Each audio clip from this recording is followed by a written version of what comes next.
Good afternoon and welcome to Peterson Field in Johnstown, Colorado for the first round of the 3A Conference Playoffs. And it's the number 3 ranked Roosevelt Rough Riders who are taking on the 14th ranked Eagle Valley Devils. The Riders come in at 9-1 while the Devils are 7-3 and are battling in the first round of the playoffs. And this is the second straight year that Roosevelt is wanting to repeat of last year's result, as Eagle Valley last year lost 42-7 in a huge rout. You can see the Eagles.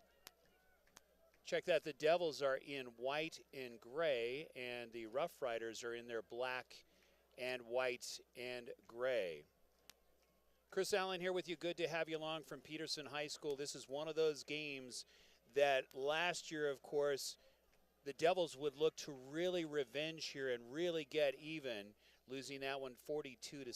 So the key here today will be all about the running attack of the Rough Riders. Should be a very good game here this afternoon. Roster-wise, very interesting. The Riders come in with about 89 to 90 players, where the Devils come in with 36. Ball going to be bobbled, and it'll be a touchback. Today's game is brought to you by Crepes and Creams in the Westlake Shopping Center. Savory crepes, dessert crepes, yummy ice cream. They're open till 10 o'clock. Give them a check out. So it'll be the Rough Riders that started off here this afternoon. Starting lineups for the Roosevelt Rough Riders. It's number 2, Orlando Rivera. Number 3, Carlos Ortega. Really leading the conference as far as running is concerned. Right in second is quarterback Cameron Hurtado, number 18. Number 20 is Nick Wall. Also, number 70 is Cale Mayfield. Number 73, Joe Bendimi. Number 77, Andrew Kemerzel. Alonzo Archuleta, number 79. And number 87, Dalton Hulbert. First one taken, big run, right side. And opening it up huge for the Riders is Nick Wall, the freshman, with a huge gain. And expect to see a lot of running here with these Roosevelt Rough Riders. This is where they dominate as far as the team is concerned. A very disciplined O-line that opens up lines for Carlos Ortega, Cameron Hurtado. Holes as far as the effectiveness today, it will really come down to how the offensive line works. If you're looking at numbers, which we will cover here in just a moment, huge difference as far as the total yardage is concerned for both teams.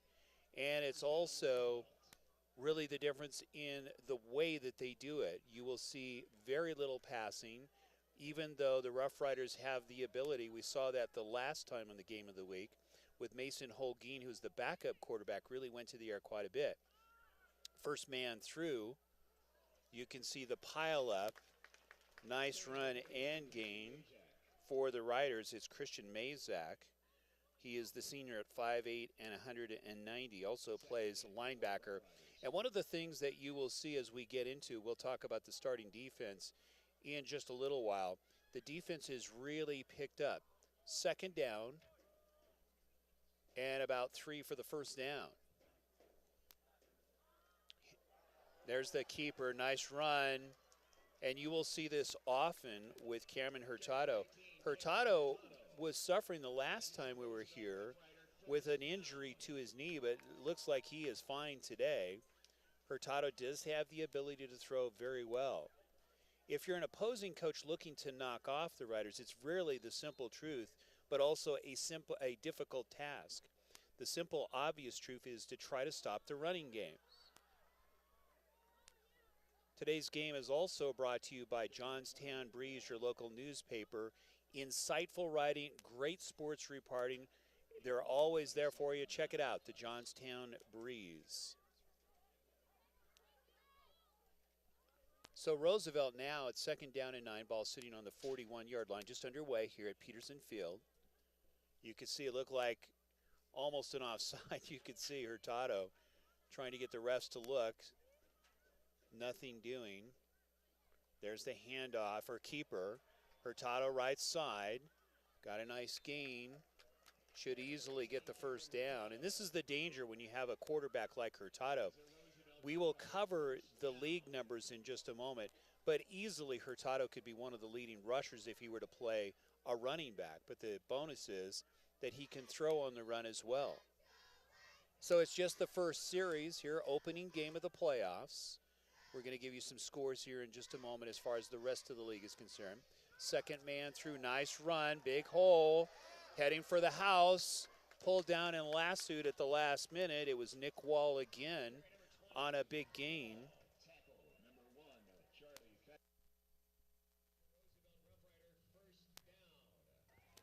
So the Riders definitely in business, and no surprise here, the Riders average 43 points a game to the Devils 14 points a game. This is a transition year here for the Devils. Keeper, Hurtado dancing, going to go and makes his way in for the touchdown, first score. So just like that, in the opening drive, it's getting a touchdown. No surprise there. And it's 6-0, Riders on top.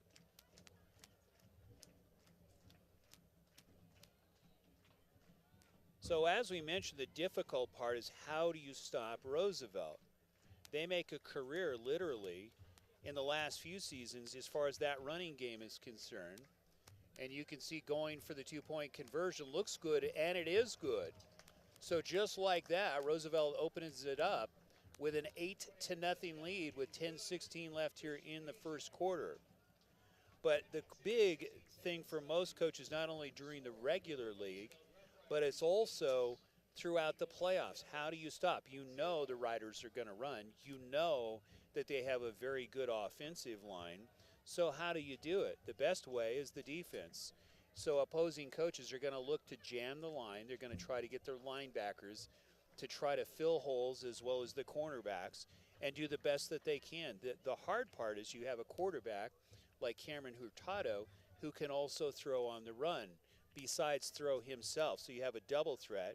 They also run more of a superpower offense, so you will see a lot of misdirection here by the Riders here this afternoon. Last time we were here on the Game of the Week, just a couple of weeks ago, against Erie, we had Mason Holguin who came in, and they really opened it up with some passes and really had the Erie Tigers on their heels.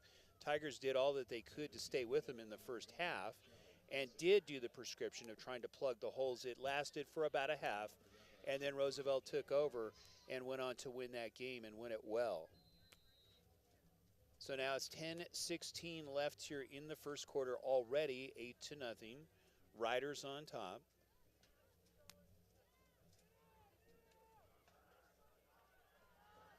And you can see dancing around trying to get something, but really nothing there for the Devils. And on the run for the Devils was Charlie Fessenden. He is both a wide receiver and a quarterback. He's a senior at 5'11" and 165.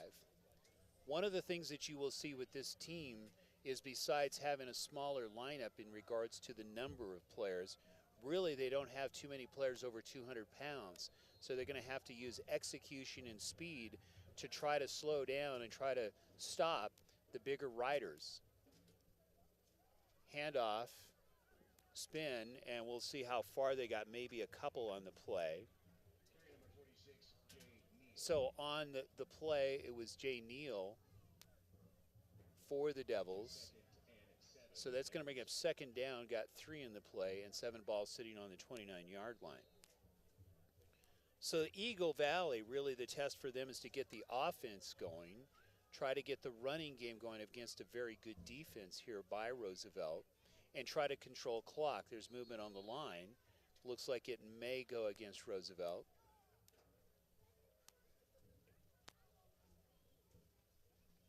You can see the Devils, it looks like they're backing up, so apparently there was movement, and it is going to go against Roosevelt. Devils will take this. Against a very powerful team like Roosevelt who likes to get on the board very, very quickly, you've got to try to match them as quickly as you can as they score, because once they get the train rolling, it is very difficult to slow down the Riders. Handoff, getting a couple on the play on the spin. So it's Jay Neal again getting some action here for the Devils. You will see similar types of offense, more straight ahead type of running here for the Devils, where with the Riders you'll see a lot of misdirection, almost like a magic deck. You're not sure exactly where they're going to go. Where the Riders are the Devils a little more straightforward as far as their play is concerned. So obvious passing play here for the Devils. Pass got a man open and picked off. Nice pickoff. And on the pickoff, you can see on the cutback, may have a shot at the end zone, down to the 10. And taking it in for the score. Another touchdown just like that by Dalton Holbert. So just like that, it's now 14-0. Riders on top. We mentioned that at the beginning of the webcast, as the defense is one of the bigger games that they've really stepped it up on this year for the Riders. So again, a nice pickoff, pick 6, and we'll see if they go for 2 once again. Keep in mind, these two teams saw each other last year, and it was a 42-7 victory. So the Devils looking to do a little bit better, but right now it's not looking so good here for the Devils, simply because the opening drive was a very good sustained drive that we saw Cameron Hurtado with some nice runs, and then it was Nick Wall, and then now the nice pickoff play that we just saw with Dalton Holbert as the Devils went to the air. So the Devils looking for some kind of a combination here to try to beat the defense of the Riders. So it looks like they are going to go 2-point conversion once again. They have a very good place kicker here for the Riders. On the spin move, there's a flag on the play. Getting in was Carlos Ortega, but we'll see if it was a hold or not. It is a hold.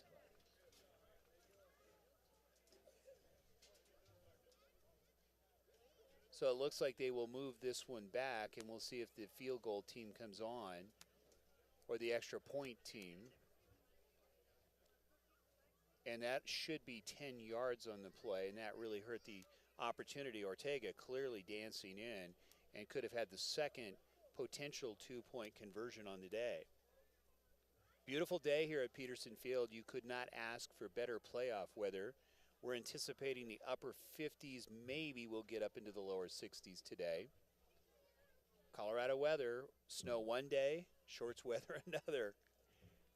The staff loves it here. The last time we were here, it was like 36 degrees out.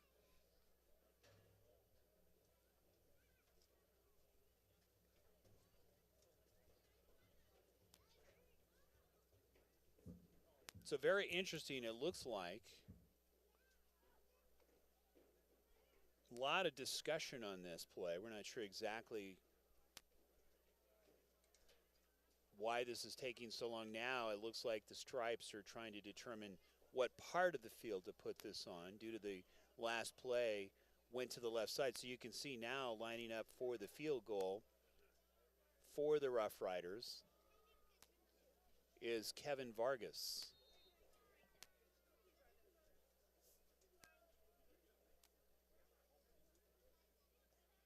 Plenty of leg.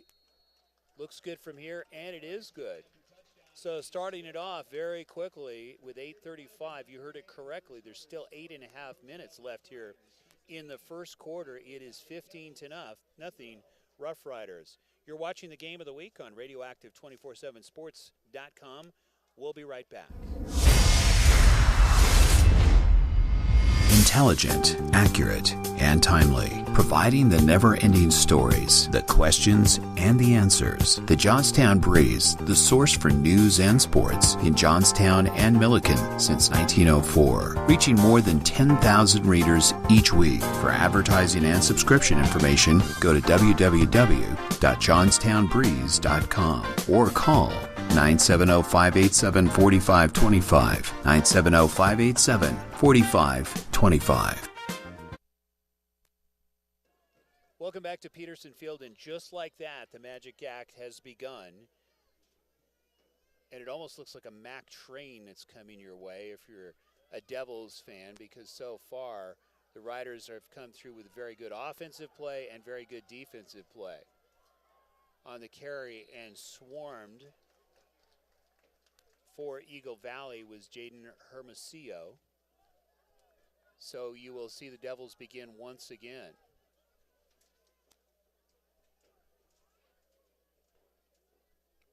So as we mentioned, really the prescription for the Devils, which is going to be difficult, is to try to get some kind of a passing game going, which will not be an easy thing, and you can see why. The secondary is very, very good.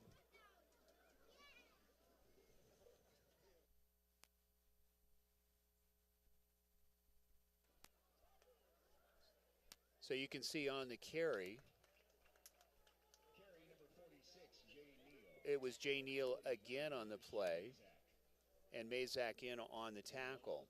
Mazak very, very good. Obviously, he can run very well, but hits very hard. We had a chance to talk with Mazak the last time we were here, and very, very good player, very smart, intelligent player.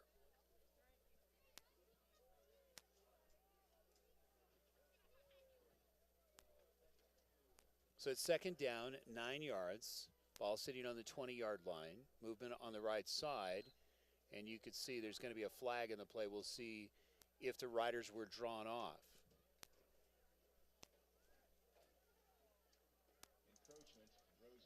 So it is Roosevelt that gets caught with a hand in the cookie jar. So it'll be a 5-yard gain literally for the Devils. We saw that in the last series and, of course, went on. The Riders threw a interception, and it was really easy pickings for a pick six. So it's second and 4, ball sitting on the 25-yard line. Still first quarter, 7:35. Devils with an opportunity, another flag. This time it should go against the Devils. It is. It's going to be a legal procedure. So the false start being called.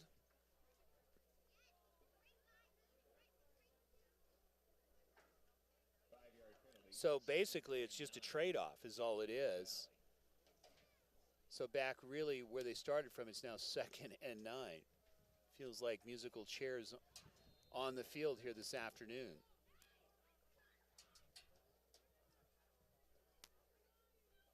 Looking pass again, going to go to that right side, a little bit short on the play. Kyle Williams trying to hit his wideout. So incomplete, that brings up 3rd and 9. If you take a look at some of the standings coming in, we're going to talk about the playoffs and the numbers in a little bit. But Roosevelt coming into today at 7-0, 9-1. Then comes Holy Family at 6-1, 8-2. Then it's Meade at 5-2 and 8-2. We're going to talk about some of the teams that made the first round of the playoffs. We already have some scores from last night. So it's 3rd and 9. Ball still on the 20-yard line. Play action. Got a man open, overthrows, but intercepted. So the Riders with their second interception, and it's Mason Holguin, the junior, coming through, and great field position here for the Riders. And this could get ugly very, very early here for the Devils. So you could see on the pass play it was a little bit high. Holguin, right place, right time, easy interception. It looked like he slipped from here a little bit. Otherwise, that could have been another pick six. So now the ball is sitting on the 18-yard line. Riders in business and ready to pounce once again. As we take a look at the standings, as we mentioned, it was Meade, then is Berthoud at 4-3, 7-3, followed by Erie, who we saw here at 3-4, 5-5. Then Northridge out of Greeley 2-5, 2-8, Niwot 1-6, 1-9, and then Frederick has not won a game this season. So again, a nice pickoff play, and you're starting to see the other major strength here for the Riders. Clearly, not only we know them for their offensive prowess as far as running and putting points on the board, but they're also very good in the secondary. They have a very big offense and defensive line that can cause havoc, and their execution is very, very good, as we can see. So Hurtado looking, gonna go corner, got a man open, and just in and out of the hands. Wide open was Orlando Rivera. Just slightly overthrown, but it was on the fingertips of Rivera. Orlando would tell you I should have had that one.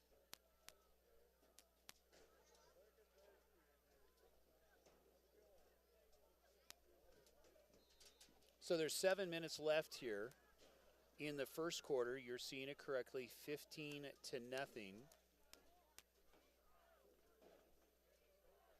Riders threatening again.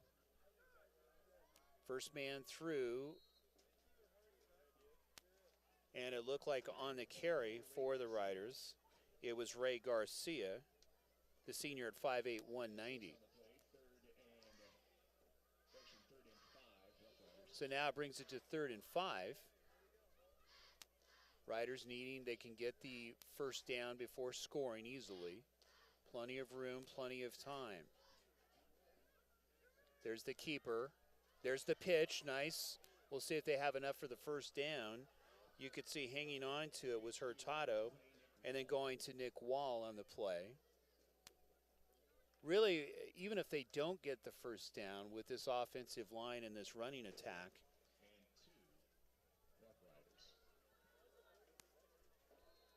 really, they could have their way here. It's now 4th and 2. I'm not surprised that they're going for it. There's the keeper by Hurtado, stacked up.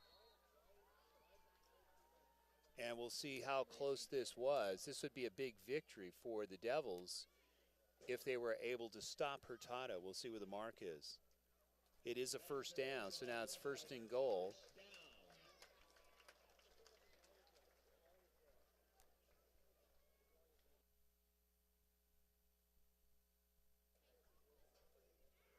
So it's first down, ball sitting on the 8-yard line. 6:31 left here in the first quarter, 15-0. Riders looking, there's the pitch left side, got an opening, there's Danson, got to get in and gets the touchdown. So on the touchdown, it's Carlos Ortega. Like that, it's 1-0, and we will see if the Riders look to go 2 once again.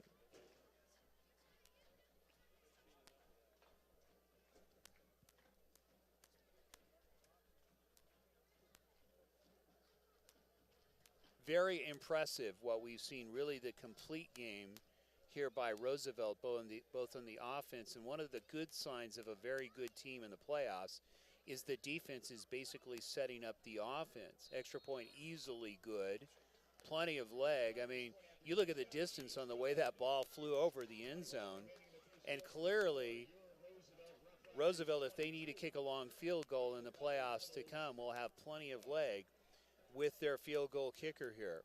So it's now 22-0. We're just going to keep it right here.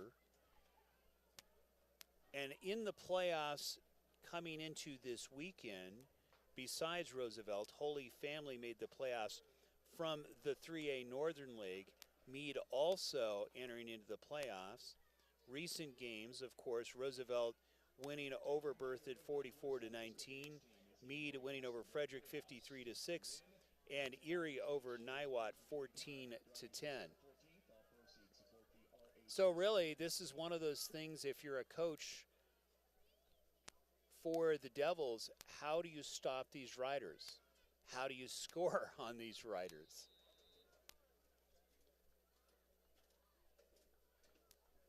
Really changing the works, maybe, again, trying to get some kind of a pass rush, but again, you have a quarterback who, if he's not handing off, is very difficult to get down. Ball taken on the 8-yard line.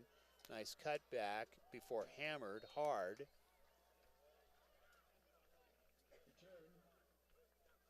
So the Devils will begin once again and try to get something on the board here.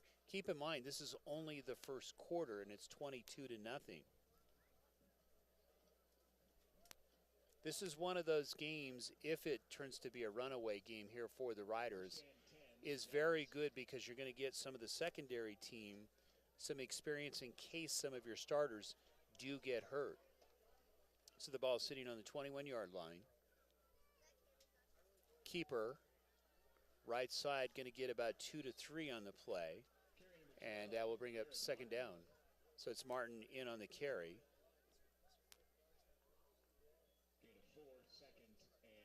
So they officially say a gain of 4, so it's now 2nd and 6, ball sitting on the 30-yard line.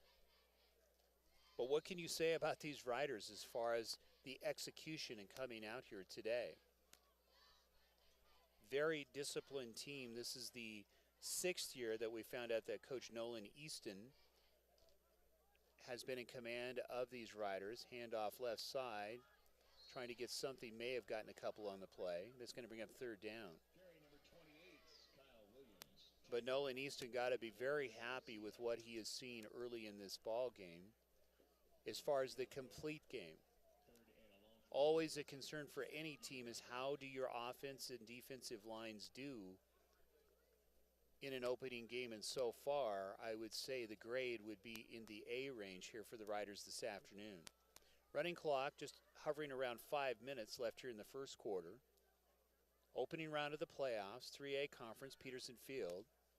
There's the handoff straight forward, quickly stacked up, and that was a huge hit put on by a couple of Rough Riders. The name really fits very, very well. It's Ray Garcia and Christian Mazak in on the tackle. If you're a Devil, you're going to have some bad dreams tonight. So it brings up fourth down. So a very good play as far as stopping potentially the offense. Devils may go for it here. Already down by 22, and it looks like they are. They're going to go for it here unless they try to draw them offside. We'll see if they go with a hard count. There's the quarterback sneak. There's the pylon. It's going to be close. You can see basically it looked like a scrum play. So we'll see. You can see Riders, players are saying no go as far as first down. It's up to the stripes. Yep, and the Riders get the ball back. So a good defensive play. Think about that. If you're keeping score here, defensively, Riders 3 big plays. You had 2 pickoff plays, and now doing a great job on the offensive line, or on the defensive line, stopping the offensive line of the Devils. So now ball sitting on the 35-yard line. Keep in mind, still 4 minutes left here in the first quarter, and an opportunity to put 6, if not 7, back on the board once again. So you can see Hurtado surveying the field. Handoff. Got about 3 to 4 on the play. That was Christian Mazak.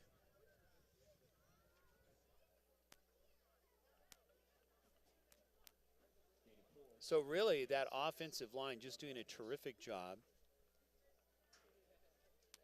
opening the holes for a first man through, obviously for Hurtado. Christian attempting one pass. Normally that would have been a caught ball. Left side, that's Mazak, hit hard. We'll see what kind of a gain he got. It's going to be close to the first down. You can see hitting high on Mazak, really took one to the chops on that play. So coming back in, Mazak will go out as Ray Garcia. So you'll see Garcia line up. Mazak going to take a little breather. Easily getting the first down on 3rd down and 1. And that was Hurtado in on the play. Again, just going literally right over the center and the right guard, getting the first down. So plenty of time here to get 6, if not 7 more on the board. Ball sitting on the 22-yard line. Looking second pass. Here comes the rush. Just going to throw it away. Looked like he got out of the pocket, so it shouldn't be any kind of an intentional downing. So again, smart play by Hurtado. Good defensive coverage by the Devils. And you could see the pressure being put on Hurtado. Here comes a flag, so they talk about it. There may be some kind of an intentional grounding here. Yep, there it is, intentional grounding. So did not get out of the cone, as they say, so they're going to move that one back. So upcoming games today as far as the 3A conference is concerned. Holy Family versus Evergreen, and it's Meade at Classical Academy. If you recall, there was a barn burner the last time the Riders played Holy Family. Amazing. The total yardage and the total scores, the final score of that game was 64-63. You heard it correctly. Not ever heard that many points put on a board before by most teams in any league. First man through hitting hard, and you could see the gang tackle, and it looked like Ray Garcia. It was.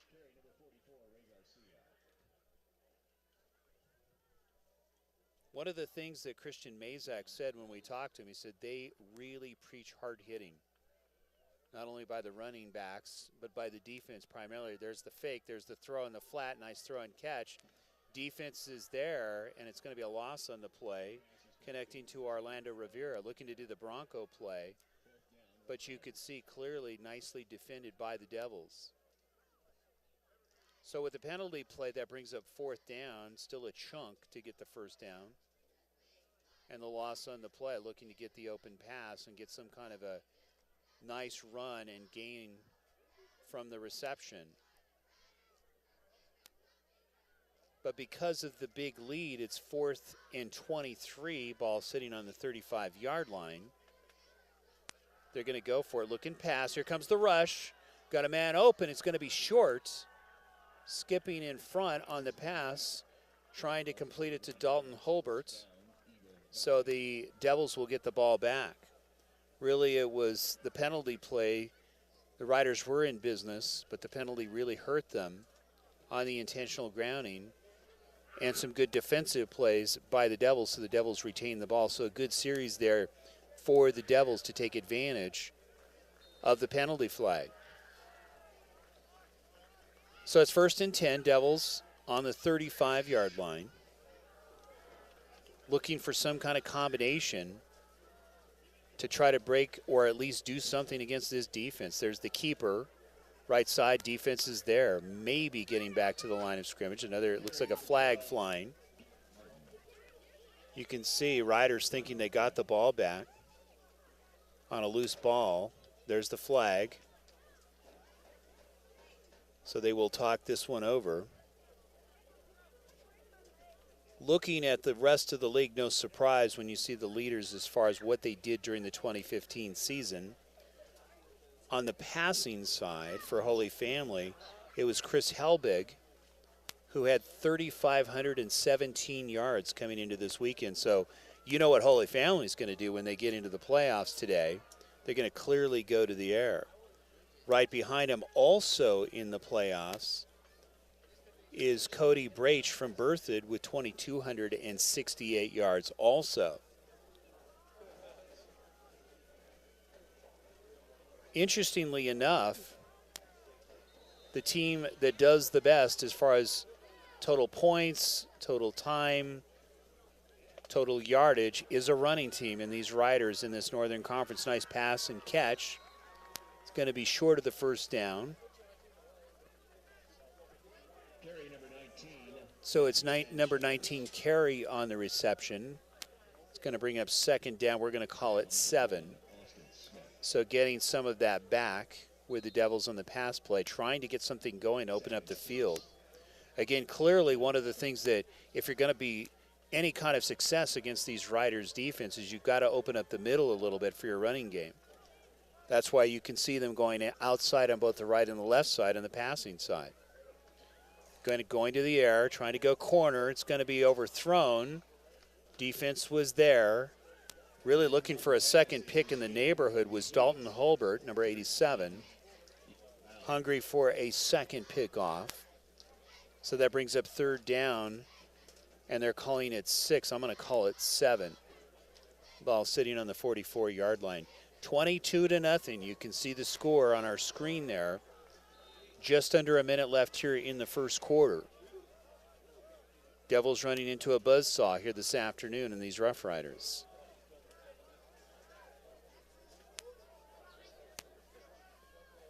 Man in motion, pitch right side, trying to get something going. Defense is there.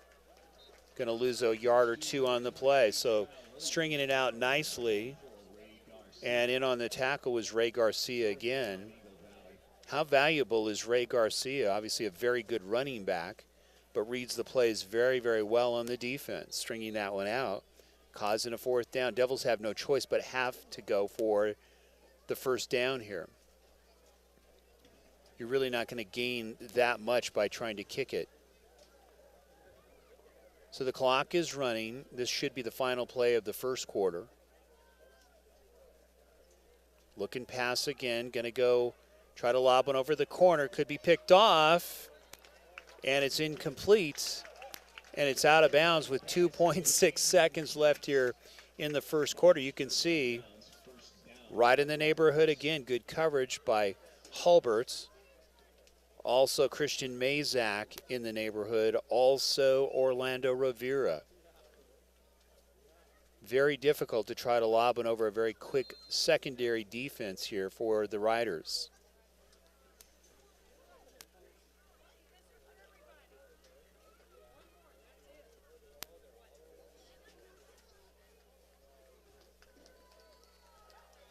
So the Riders will get the ball back here with 2.6 seconds. Of course, going on fourth down was the Devils. So basically one play and we're at the quarter break. You can see it's Garcia, first man through. Nice run, gets the first down and more. Huge gain. Taken down to about the 38-yard line. Carrying some Devils on his back, literally, and that'll do it after one. So after one in the books, it's 22-0, and it's the Riders on top. You're watching the game of the week from Peterson Field on Radioactive247sports.com. We'll take a timeout.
Welcome back to Peterson Field, Roosevelt High School, Johnstown, Colorado. It is the first round of the 3A conference playoffs. Good to have you along.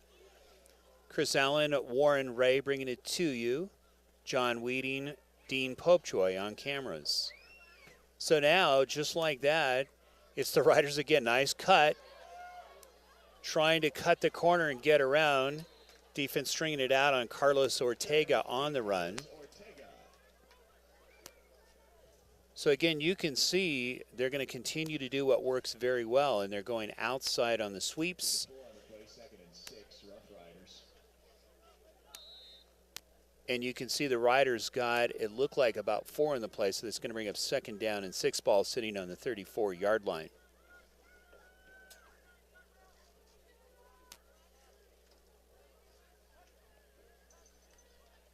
Second man through.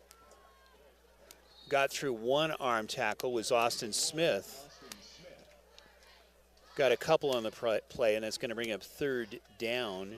And we're going to call it 3rd and 3.5. So really, the way the Riders are going here, they can put a lot of points on the board this afternoon. With the way, there's the keeper by Hurtado getting the first down as he dances across the line. Got about 3 more for insurance and gets the first down, and the ball sitting on the 25-yard line. So you will see this constant. It's like the Terminator. They'll just keep coming with this attack. They'll just keep running it down your throat. But the difference is it's not all power plays. Literally, what they will do is they will go like this, looking for a pass, and not looking, trying to hit Austin Smith. Smith was not looking, was not ready for the play. So that's incomplete.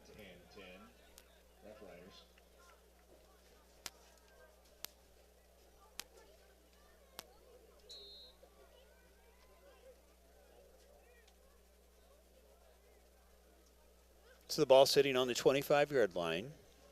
Still 2nd and 10. There's the handoff, and defense was right there. Nice play by Wyatt Bora in on the tackle. Nice reading that one on Ortega. Loss on the play. So shooting the gap, and that's what you need to do against a team like this when they're going misdirection, is to try to beat the offensive line, which they did on that play. You could see streaking in was Bora, going over the right tackle and getting the loss on the play against the Riders.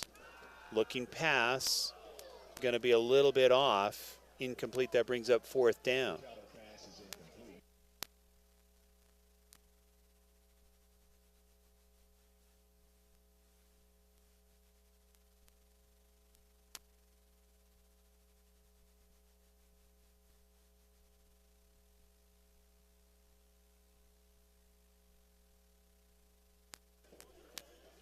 So now we get a chance to see literally the leg, and we've heard some great things about Kevin Vargas on a field goal attempt. Literally, he is marked off at the 33. There it is. It looks good from here, and it is no good. Must have been just a little bit wide, but plenty of leg by Vargas. So again, this is one of those days where this is a good opportunity to get your field goal practice in, and clearly just a little bit off of the mark. Slight breeze you can see blowing. So a good stand by the Devils here with 9:55 left here in the 2nd quarter. And they will take the ball over on the 20-yard line. Game of the week, Peterson Field, Johnstown, Colorado. First round of the playoff, Roosevelt Rough Riders against the Eagle Valley Devils.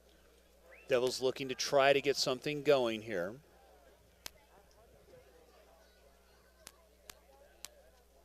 Looking pass, got a man open in the flat, nice connect. Going to be close to the first down before ridden, and a hard hit in on the tackle was Nathan Schwartzbaugh.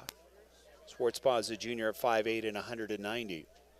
So that should bring up 2nd down. We're going to call it 2. And the ball sitting on the 28-yard line. So Eagle Valley starting to find a little glimmer going to the passing game, not even going to try the running game. They tried it in the first quarter, was unsuccessful. Handoff, left side, trying to get the first down, bullying their way across. Should be enough easily. Got about 2.5 on the play. So the sticks should move, and it should be a Devil first down. It is.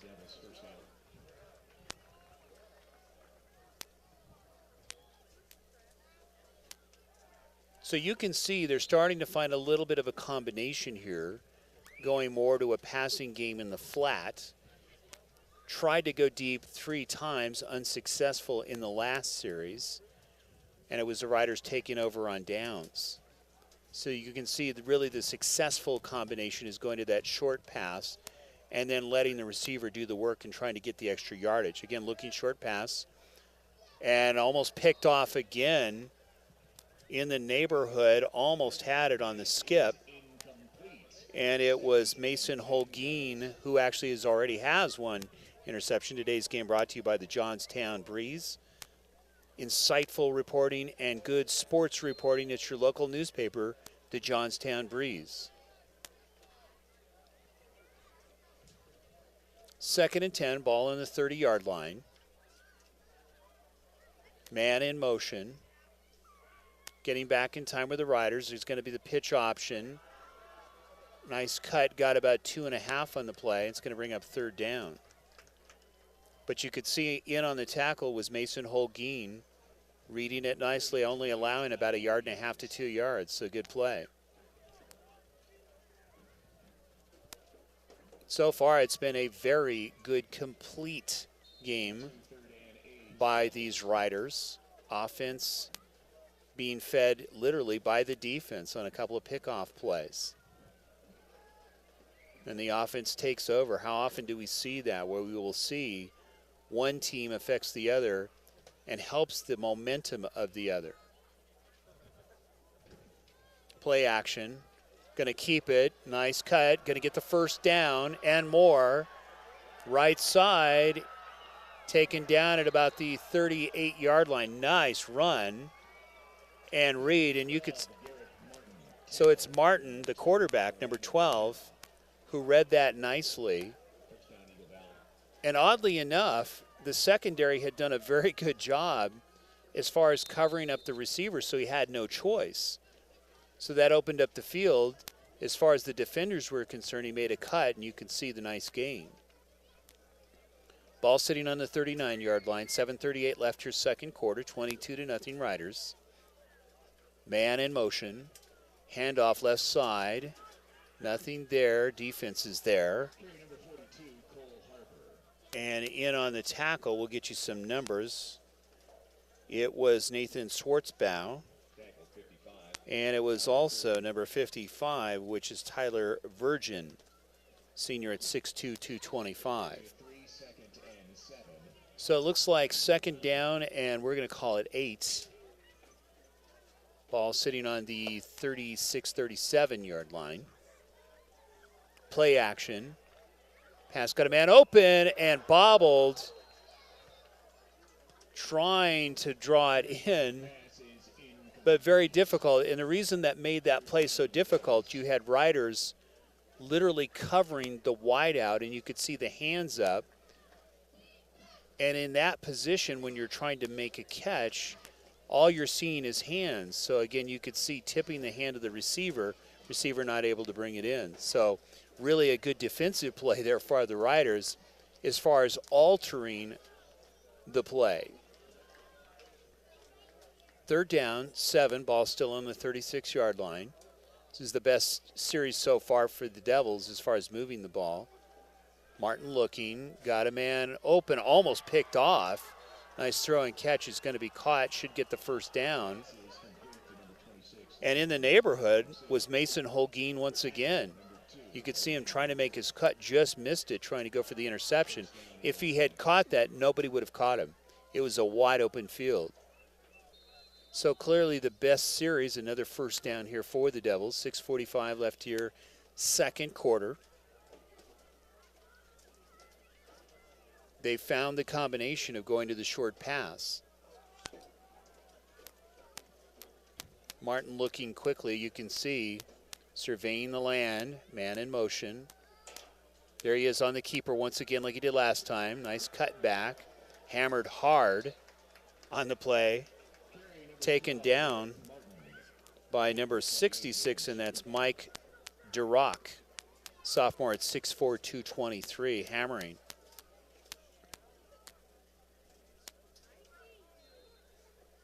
So Martin doing a good job on a couple of plays where he's literally, the defense has done a good job as far as stringing out the receivers, and then it's Martin getting the yards with his legs. So it's 2nd and 5, ball sitting on the 20-yard line. Handoff, right side, going to go, got a first down, cutting the corner. Devils on the move, should get the first down. And you can see, we've seen that so many times in football where the offense, if they go to a pass and open it up and open up the field, that opens up the running game, which we just saw there. The nice gain, got 7, got the first down. So now in striking distance, and the first threat by the Devils this afternoon, ball sitting on the 8-yard line, first down. Man in motion. There's the carry, hit quickly. And you could see in on the couple of riders in on the play, Christian Mazak was the first hit for the Riders. So trying to make it a little more unpredictable are the Devils by going more to the air and going to the short pass. Not able to lob one over as far as the deep ball, no way. Every time they try to do it, there's at least 3 riders in on the play. Plenty of speed in that secondary here by the Roosevelt Rough Riders. We're just going to keep it right here as we take a look at some of the passing leaders to finish out the Northern Conference. From Northridge, it's Chance Eben, had a very good season, even though Northridge in the standings in a transition year had a very good year, had 1,517 yards. Riley Glenn from Meade with 869 yards. And then from Niwot, it's Blake Montgomery with 588.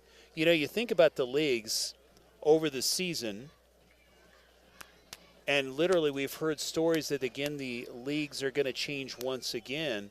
Traditionally, the Northern was the 4A league at one time. Now it's the 3A league. There still is a 4A Northern, and then there's different leagues that have really evolved. And we've heard again that they're going to change those leagues up once again. So stay tuned, ladies and gentlemen. Who knows where these Rough Riders are going to be as far as the leagues are concerned, but right now they're resting well in the 3A Northern football standings and leading the pack. So now it's Martin with 2nd down and 6, ball in the 6-yard line, looking pass. And broken up nicely. You could see flag on the play. They may call it against Mazak. Also in on the neighborhood was Orlando Rivera. So we'll see if there's some kind of pass interference. You can see the Riders not happy about this. Stripes are going to have a conversation here. There it is, pass interference. So that'll move it ever so closer. They'll probably go half the distance to the goal line. We'll see if they give them a 1st down on this. But really, you think about it, it has been all Rough Riders. This has been really the best series for the Devils. So it's still 2nd down. They do move it up a couple of yards. It's now 2nd and 4, ball sitting on the 4-yard line. Defense is there, stacking it up. Nice job preventing the touchdown. So it's Neal in on the carry. Really very tough to run against the Riders up the middle. And so far, other than 1 or 2 plays, it's been very tough to run it around the ends against the Riders as well. Let's just be honest, it's tough to throw the ball against the Riders primarily deep. Where they've been stung a little bit here by the Devils has been on those short passes about 3 to 4 yards, and then, of course, the receiver does a little extra with it. Lost ball, losing the handle. Martin comes up with it. And really a missed opportunity there on 3rd down and 2. You could see trying to make the cut quickly was Martin, just didn't get his hands on the ball. And the defense was swarming. So that brings up 4th down. They lost 2 on the play and 4 for the score. So we'll see if they elect to just go for it here down by 22. That's really the academic play here. You wouldn't want to line up. So you can hear the fans on these new stadium seats. Beautiful field. There's a high snap. Martin looking, got a man open and dropped. Good defensive play, knocking it loose and preventing the score was Dalton Hulbert. So Hulbert playing very well in the corner, not in his neighborhood, not in his house, preventing the score. So it'll be the Riders taking over, 1st down on the 4-yard line with 3:21 left here in the 2nd quarter. So another very good defensive stand by these Riders.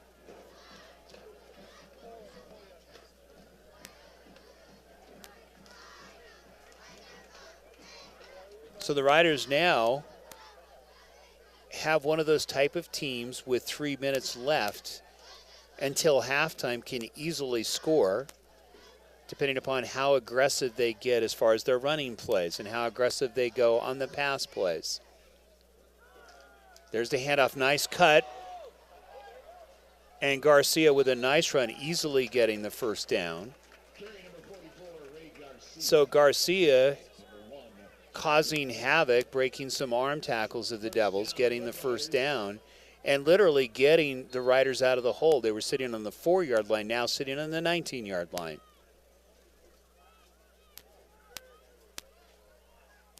Getting a couple on the play. That was Hurtado. How dangerous is Cameron Hurtado? Really, he is. We're going to go over those numbers at halftime as far as how he has done this season. But keep in mind, has plenty of arm. Had a chance to talk with Zant Reyes, one of the local writers here, sports writers and writers for the Johnstown Breeze, and said this young man can throw the ball very, very well also. Maybe some wrinkles that we might see in future games here in the playoffs. First man through on the play. And it was Mazak. So Mazak got 1 or 2 on the play. We'll see what the official mark is. It's going to bring up third down. We're going to call it 3rd and 3.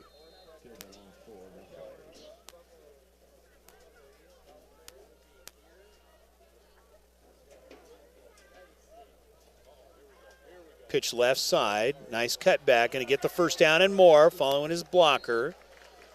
Orlando Rivera. Or check that, it's Carlos Ortega.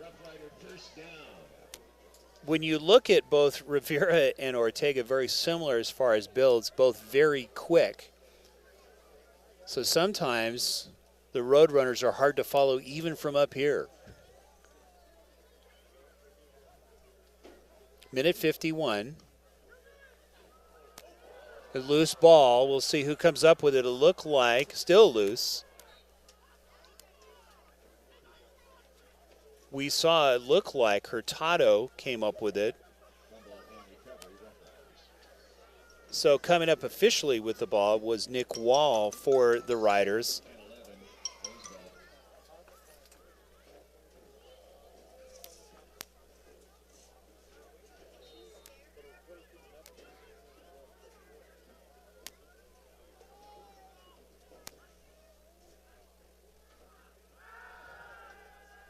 Looking pass, and we'll see it's going to be overthrown. There's a flag on the play. There may be some kind of a hold there.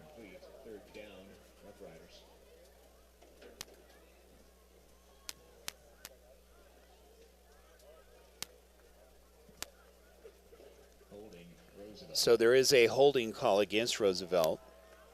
So that's going to push it back. It's going to make the chore a little bit more difficult. It'll still remain, it looks like, they haven't changed it on the sticks. On the scoreboard, they're seeing 3rd down.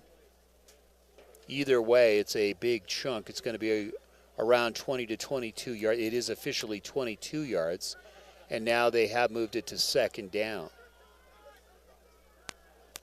Minute left. Looking pass, Hurtado. Got a man open, nice throw and catch. Going to get extra yards on this. Gets the first down. Tightrope.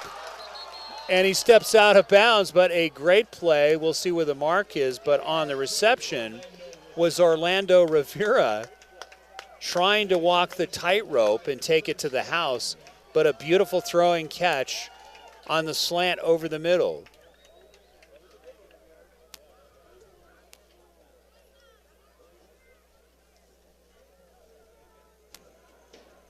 That's what we were talking about, that extra wrinkle that we've not seen during the season.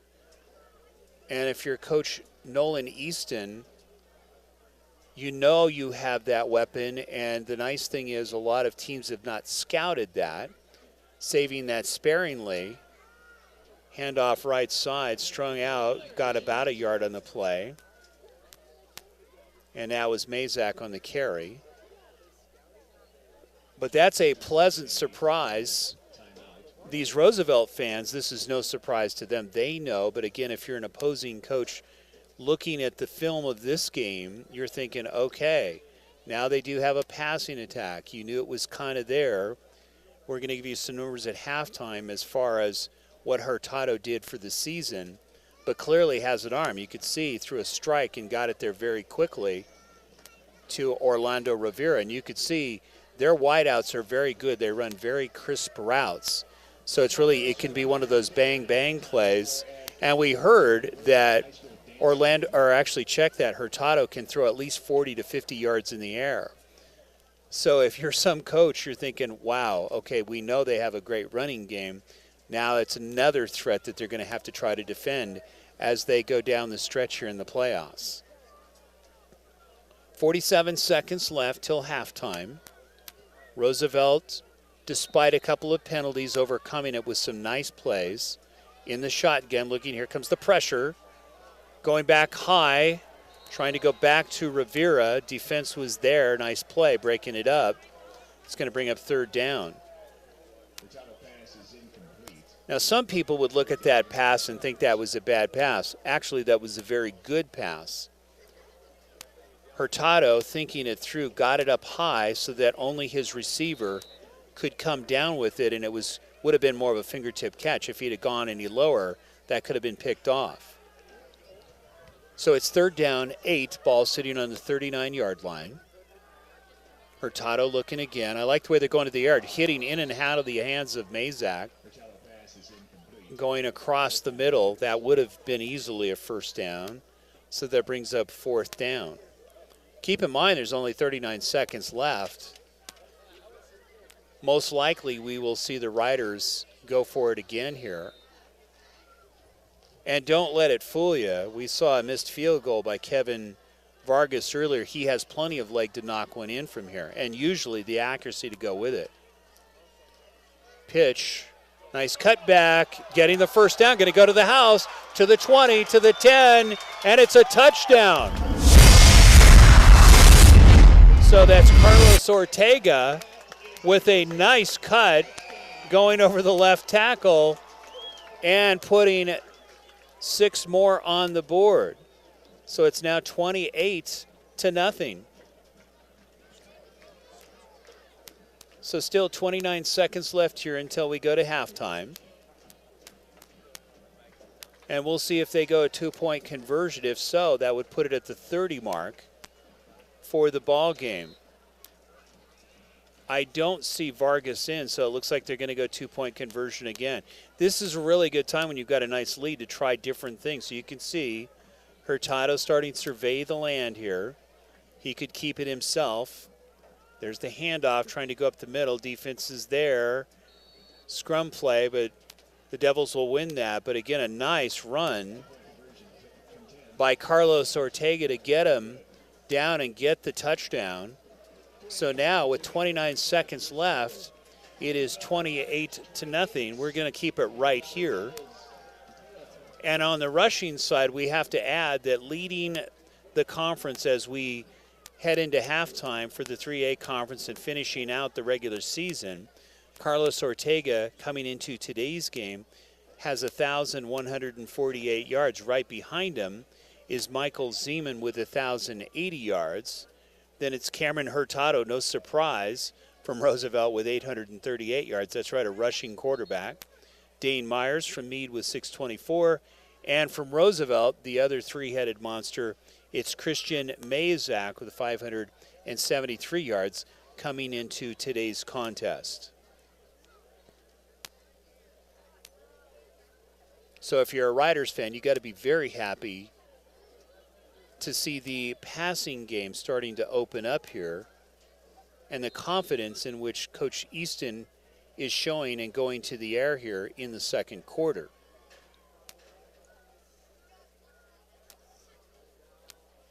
Ball should be taken around the goal line. It does go in. They're going to call it touchback. So keep in mind there's only 29 seconds left before halftime. So really it's going to be really more of a positioning play, but really tough to try to get any kind of a score. We're going to give you some numbers here as far as the rest of the leagues. We already have scores from last night in the 3A conference. Really the best bet tomorrow, usually it's around 1 o'clock in the afternoon, you will see Chasa's listings for the next round. Play action, Martin looking, got a man open, high throw, incomplete. Going to bring up second down, defense was there. Host of players for the Riders in on the play. Really, the Devils, as far as their receivers, do not have outstanding speed. They have decent speed. And really going short passes are much more effective for them. They just don't have the speed to try to outrun the secondary of the Riders on their pass patterns. So it's 2nd and 10, ball sitting on the 20-yard line, man in motion. Looking, again, throwing it away. In the neighborhood was a receiver. Looked like Mark Williams, so Martin missing on that. It's going to bring up 3rd down. Missed his receiver by about 3 yards going out of bounds. So a golden opportunity for the Devils in their last series, but just not able to convert. It was really a muffed ball by Martin on the 2-yard line, and then good defense by the Riders on a pass play, knocking the ball down. There's the run. Got about a half a yard. It's going to bring up 4th down, and the clock should run out. Literally, they can let this one run out. They're going to stop the clock on 4th down.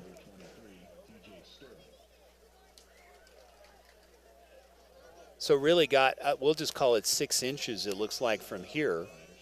So the Riders are going to call timeout, and we'll just keep it right here on the receiving side. No surprise there. You've got the leading passer for the 3A Northern Conference from Holy Family. Well, why not have 2 leading receivers? Number 1 receiver is Joe Golter with 1,219 yards. It was Bryce Buderus with 1,046 from Berthoud. It's Jackson Hall with 995. From Northridge, Kaylor Werner. He's going to be dangerous. Watch out for Kaylor Werner in the future. Just a baby. He had 722 yards. And then it's Michael Zeman from Holy Family. Again, keep in mind, Holy Family in the top 5 have 3 receivers in the top 5, and Michael Zeman with 677 yards. So it'll be very interesting to see if Holy Family advances today, and if they play these Riders again, it'll be a passing game against a running game. And you know the results of the first round. Roosevelt winning by a point, 64-63. High snap on the kick. Martin kicking, double duties. Going to go out of bounds. So we still have 10 seconds left before halftime. The crowd getting treated to a beautiful day here in Roosevelt. Nice breeze. We're going to call it mid to upper 50s here.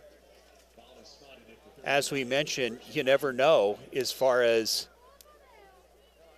the weather is concerned. Next week, we found out from Zant Reyes last year, similar start where these 2 teams met. It was a 42-7 victory.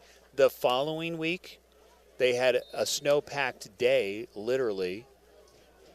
Temperatures in the 20s and 30s that day and a lot of snow on the field. They literally had to clean up the field, and the Riders lost that one 12-0. So we're hoping for the second round of the playoffs, if it's held here, that we have this type of weather once again. So there's 10 seconds left. Ball sitting on the 39-yard line. Looking pass is Hurtado. Man wide open. Touchdown. And hitting Orlando Rivera right on the money. So add 6 more to the board, and it's now 34-0. And guess what? There's still 3.5 seconds left here till halftime.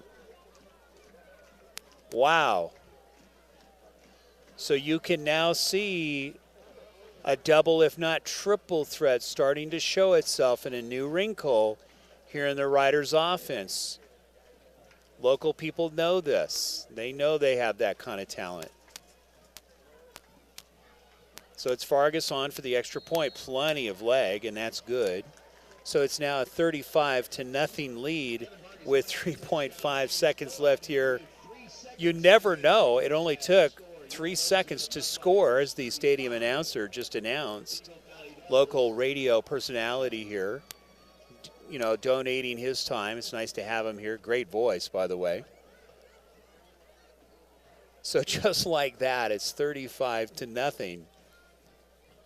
So if you're a Devils coach, you're thinking, what do we do?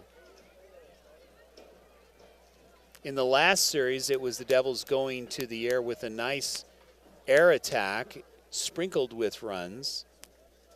So it'll be interesting to see how they adjust going into the third quarter. We will try to have a post-game interview, try to get Coach Easton here and maybe a couple of players to get their feedback on today's ball game.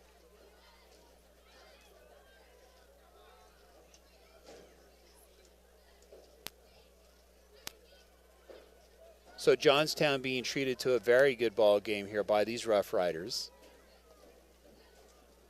Vargas going to take it. It'll go into the end zone clearly, so it'll be a touchback. Again, 3.5 seconds left here till halftime. So back to the 20-yard line, back to the drawing board are the Devils. This will be a kneel down, and they'll go take a break and talk it over.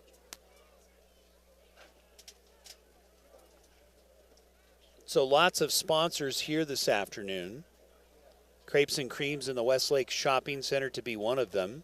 Rick's Furniture, I should say, out of Greeley, one of the sponsors this afternoon. We want to thank all these people. Of course, the Johnstown Breeze, and also Computer Concepts and Security. There's the keeper by Martin. Going to follow his blocker, gets the first down, and that will do it. Time will run out. So it's halftime here at Peterson Field, and a huge score being put up early in this ball game. It's now 35-0. Riders on top. You're watching the Game of the Week on Radioactive247sports.com. We will take a timeout. Established in 1979, Rick's Furniture has been providing quality new and used furniture with no pushy salespeople. Customers travel from all over northern Colorado and Wyoming to Rick's Furniture, who offers top-of-the-line service, prices, and a variety of furniture. Call them today at 970-352-5560. Open Monday through Saturday, 9 a.m. to 5 p.m. and close on Sundays, 970-352-5560. Make a statement with customized one-of-a-kind treats to make your next event or party special with My 3 Cupcakes in Centennial. Nina Aguirre creates custom cakes, cookies, cupcakes, and specialty party sweets that will make your mouth water and will match your budget for almost any occasion. Make a statement with customized yummy treats for weddings, parties, graduations, and more. My 3 Cupcakes. Call or email Nina at my3cupcakes@hotmail.com or 303-887-0979 or find her on Facebook. Got a sluggish computer that just doesn't want to get out of bed in the morning? Computer Concepts and Security can diagnose, find a solution, and remove those nasty viruses that nag at your computer. Call Rich Harris, who has over 25 years of computer diagnostic, repair, and improve your computer performance while finding solutions to keep your computer safe from viruses and hackers. Call 970-388-3317, 970-388-3317, or find him on Facebook. Intelligent, accurate, and timely, providing the never-ending stories, the questions, and the answers. The Johnstown Breeze, the source for news and sports in Johnstown and Milliken since 1904, reaching more than 10,000 readers each week. For advertising and subscription information, go to www.johnstownbreeze.com or call 970-587-4525, 970-587-4525.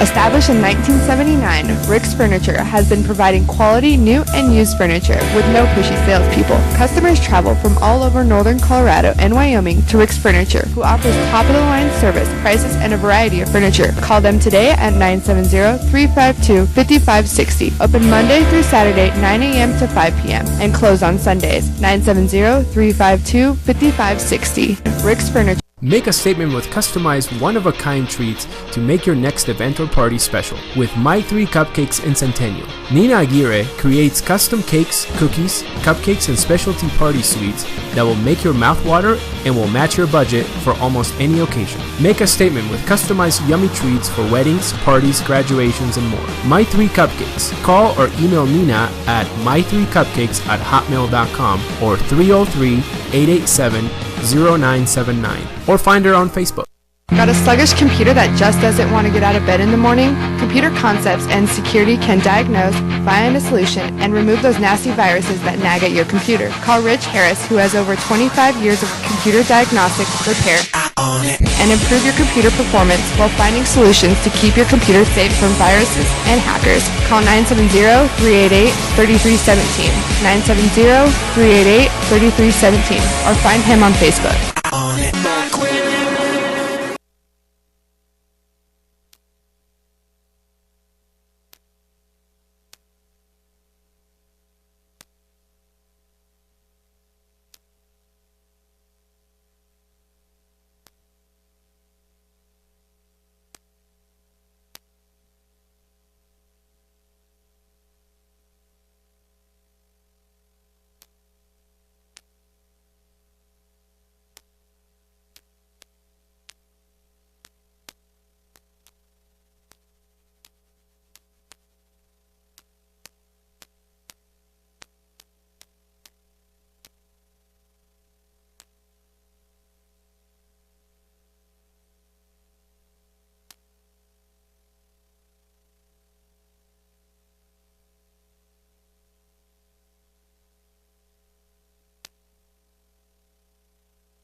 Welcome back to Peterson Field, and there's 9 minutes left here at halftime, and really it has been all Roosevelt Rough Riders, and traditionally we were not surprised to see a very good running game, but the nice thing if you're a Rider fan is the way that the air attack opened up with Cameron Hurtado hitting Carlos Ortega on some strikes and getting touchdowns. So again, we saw a nice combination of very good running, and it literally opened up early in the ball game with Nick Wall with some big runs, which led to a touchdown. No surprise, obviously, to see Cameron Hurtado with the keeper and doing a fine job running as well.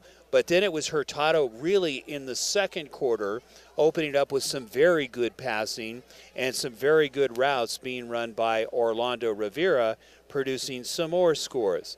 The other areas that really shined here in the first half was the defense, and we saw a couple of different pickoffs, one by Dalton Hulbert getting a pickoff, and then it was Mason Holguin with a pickoff as well.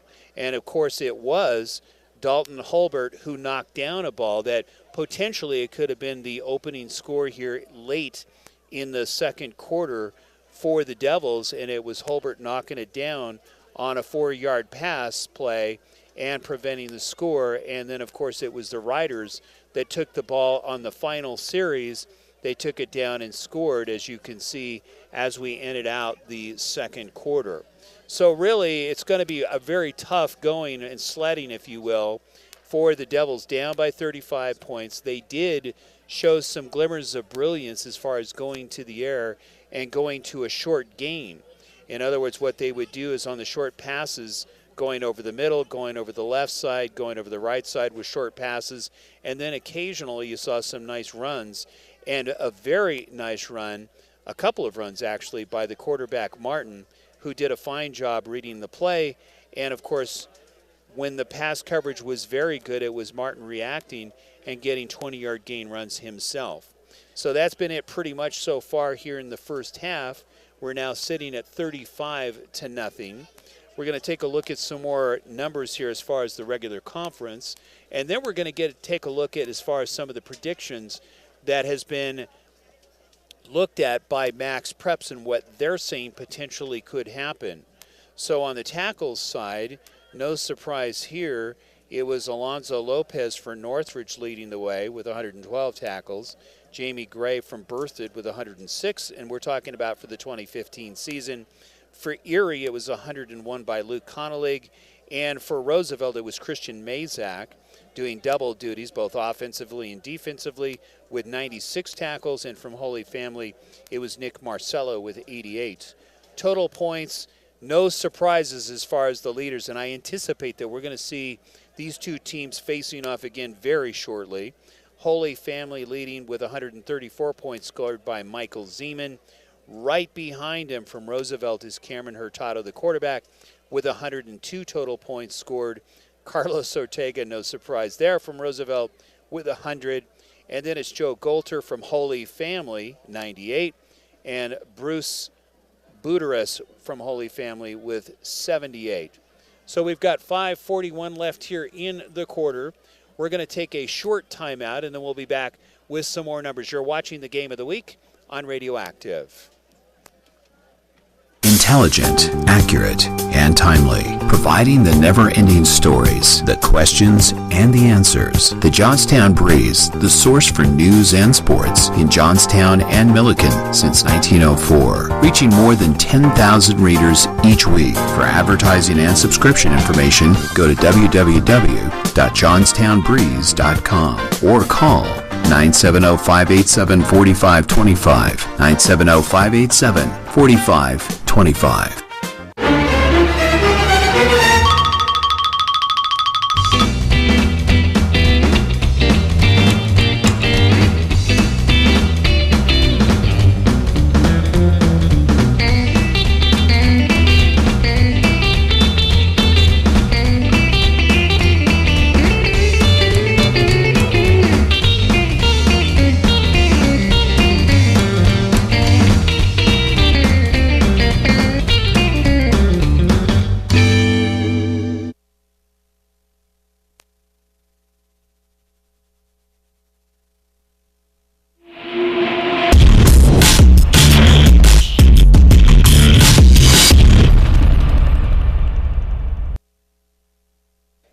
Welcome back to Peterson Field. 4 minutes left here at halftime.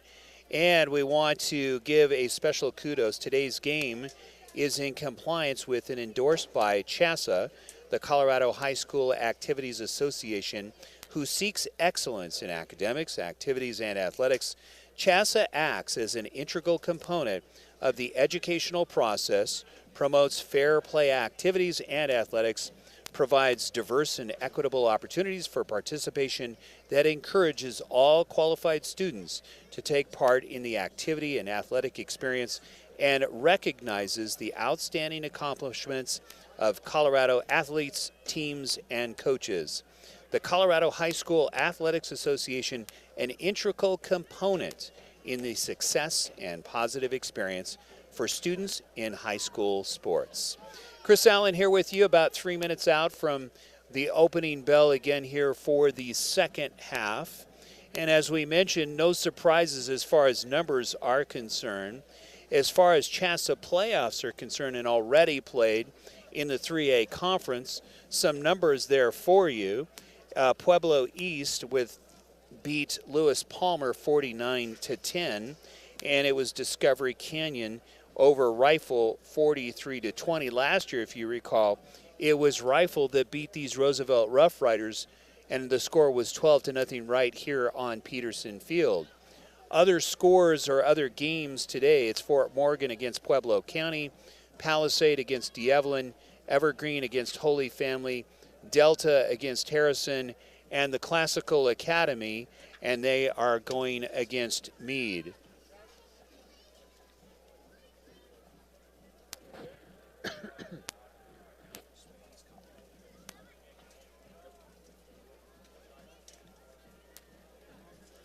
Today, technology plays an integral role in the modern educational process and success of students. At Roosevelt High School, students have access to state-of-the-art technology and comprehensive secondary course of study that includes vocational programs and college preparatory students and studies and prepares them for modern world careers. Students can congruently enroll at Ames Community College for high school and college credit. Plus, Roosevelt High School also offers alternative education opportunities for secondary students in the district throughout the Roosevelt Online 4-year online program. To enrich the students' experience, Roosevelt High School offers an extensive fine arts and successful sports programs, as we've seen here this afternoon. Roosevelt High School in Johnstown, Colorado, preparing future leaders today. So we're just about a minute out, and it looks like you can see the Devils are starting to trot back on the field. Everybody doing their warm-ups. Most likely there will be another minute or two or three that are going to be added to the board. So there'll be a few more minutes here just before they get underway, and you can see plenty of warm-ups going on. But as we mentioned, a lot of action here as far as the playoffs are concerned. And really the games that you really want to pay attention to are Holy Family against Evergreen and Palisade. And don't forget, Delta against Harrison should be some very interesting ball games today. We also want to salute, again, Eagle Valley High School is a 4-year comprehensive high school accredited with the distinction by the Colorado Department of Education. It holds memberships in the Colorado Council of High School College Relations. Students experience challenging academics, a large variety of athletics, fun activities, and social events, and a strong sense of community as an Eagle Valley Devil. With 2 former college mascots as administrators, school spirit runs high and students strive to excel and represent their school with pride. With both academic and technical opportunities of enrichment, graduating Devils are prepared to follow their dreams to the course or college of technical school of their choice. Eagle Valley High School in Gypsum, Colorado, a purposeful school of distinction preparing tomorrow's leaders. So as you can see, starting to head towards the sideline now are the Roosevelt Rough Riders, getting ready here for the second half, third quarter. They have added about 2 minutes and 52 seconds before the official start, and you can take a look. Today, you can actually go to our website if you want to download our free app. You can see it there on our screen for Radioactive 247. You just go to the Apple Store or the Google Play Store. You can get this app for free, and the nice thing is you can listen to our music station, or you can watch any of our webcasts right on your cell phone, right on your pads or on your Kindle, and obviously you can watch it right here on the computer. So again, if you'd like the free download, you just go to this location in the App Store and you can download our app for free. Other standings here throughout the state coming into today, tournament news-wise, and we're going to give you the whole rundown. Meade, Eagle Valley, Lewis Palmer, Classical Academy, Discovery Canyon getting into the hunt. Fort Morgan going to be in the hunt. Rifle, Palisade, Evergreen, Harrison, D'Evelyn, Delta, Pueblo East, Pueblo County, and of course Holy Family. Final numbers here as far as the 3A conference. We're just going to keep it at about 15 to 20 teams that made it. Sitting on top, they list is Fort Morgan at 7-0, 10-0. Pueblo East 4-0, 10-1. Delta 7-0, 9-1. Then Roosevelt at 7-0, 9-1. Rifle 6-1, 9-2. Evergreen 5-0 and 8-2. It's Meade at 5-2 and 8-2 overall. Then it's Palisade 5-2, 8-2. Holy Family, which is not their usual place is at 6-1 in league coming into today and 8-2 overall. Classical Academy with a very good season, 3-1 and 7-3. Berthoud at 4-3, 7-3. Centaurus at 3-2 and 7-3. Eagle Valley, who we're seeing here this afternoon, 4-3 and 7-3. Harrison 3-2, 7-3. D'Evelyn 4-1 and 7-3. Discovery Canyon at 5-0 and 7-4. And Lewis Palmer at 3-2 and 7-4. So you can see the riders starting to get ready. It will be the Eagles that receive the ball here in the second half, and that's good for them to try to slow down the big train that has hit them. And so far, it is a 35-0 lead here as we enter into the third quarter.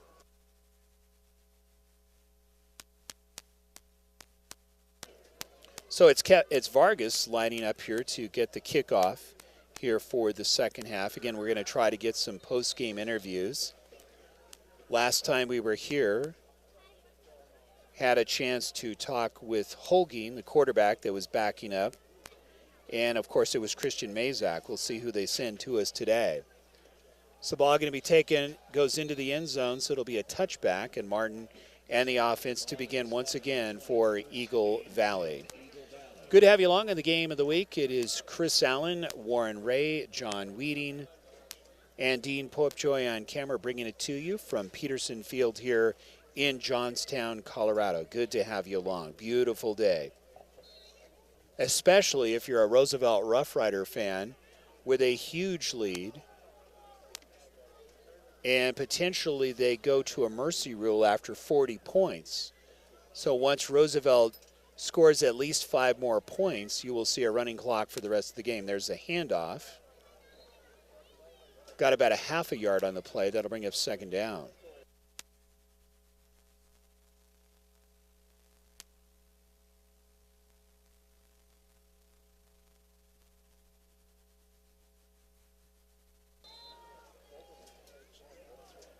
So you can see the Devils looking to try to do something new, try to come up with a new wrinkle. They went to the air game, which worked for a while in 1-2 series. Missed opportunity. You can see trying to draw on the hard count was Martin. Defense is right there. May have gotten a yard on the play. That's going to bring up third down. So the ball officially sitting on the 21-yard line.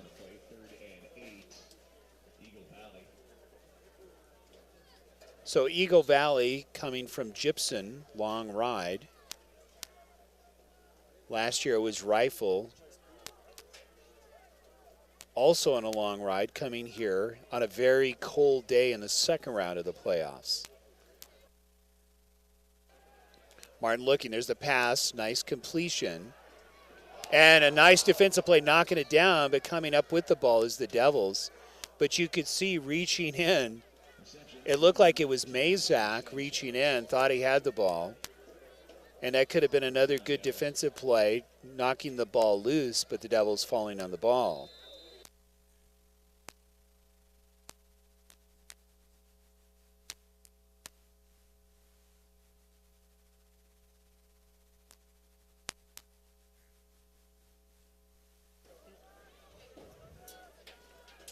So it's first down, ball sitting on the 31-yard line.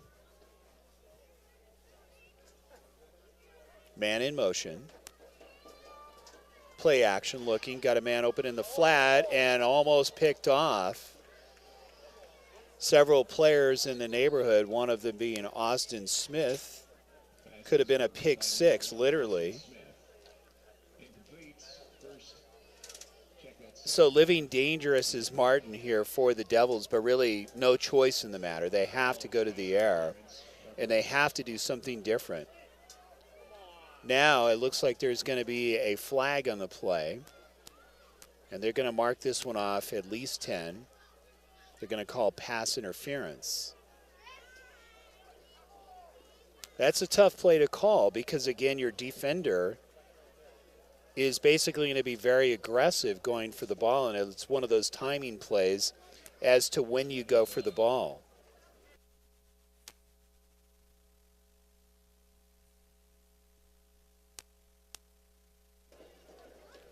So getting the 10 on the play, moving it up to the 46-yard line. Man in motion. There's the keeper. Spin move by Martin. Takes it up close to the first down. Nice play. It looks like he got enough for the first down easily. And you got to credit the quarterback Martin here and he's going to come up, and you can see, not sure exactly, he is a little bit woozy. It looked like he may have been hit in the head. He looks a little disoriented. He really is. And they may have to replace him. Yeah, there is something clearly wrong, and it's not a knee or it's not anything. So there's a timeout on the field. We will take 1-2 with 9:59 left here in the third quarter. It's 35-0. Roosevelt on top. Intelligent, accurate, and timely, providing the never-ending stories, the questions, and the answers. The Johnstown Breeze, the source for news and sports in Johnstown and Milliken since 1904, reaching more than 10,000 readers each week. For advertising and subscription information, go to www.johnstownbreeze.com or call 970-587-4525, 970-587-4525.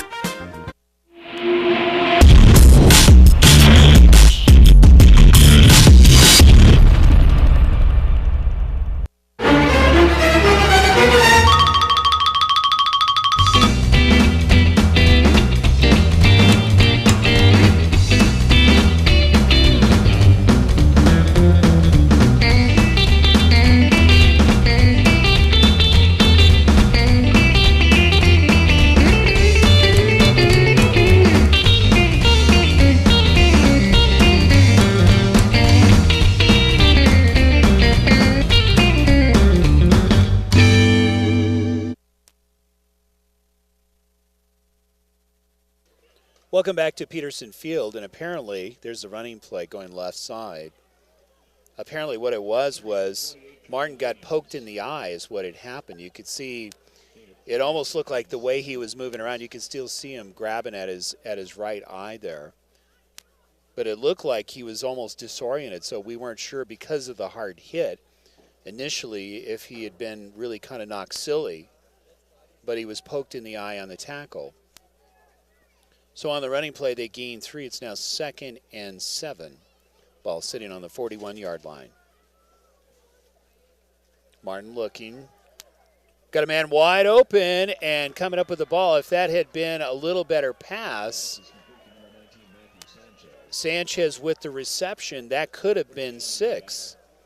The pass was a little bit underthrown. You could see Sanchez having to fall forward to make the catch.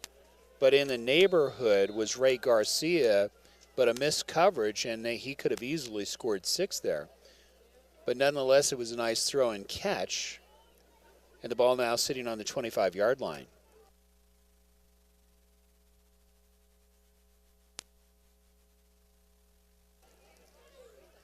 $9:15 left here in the third quarter.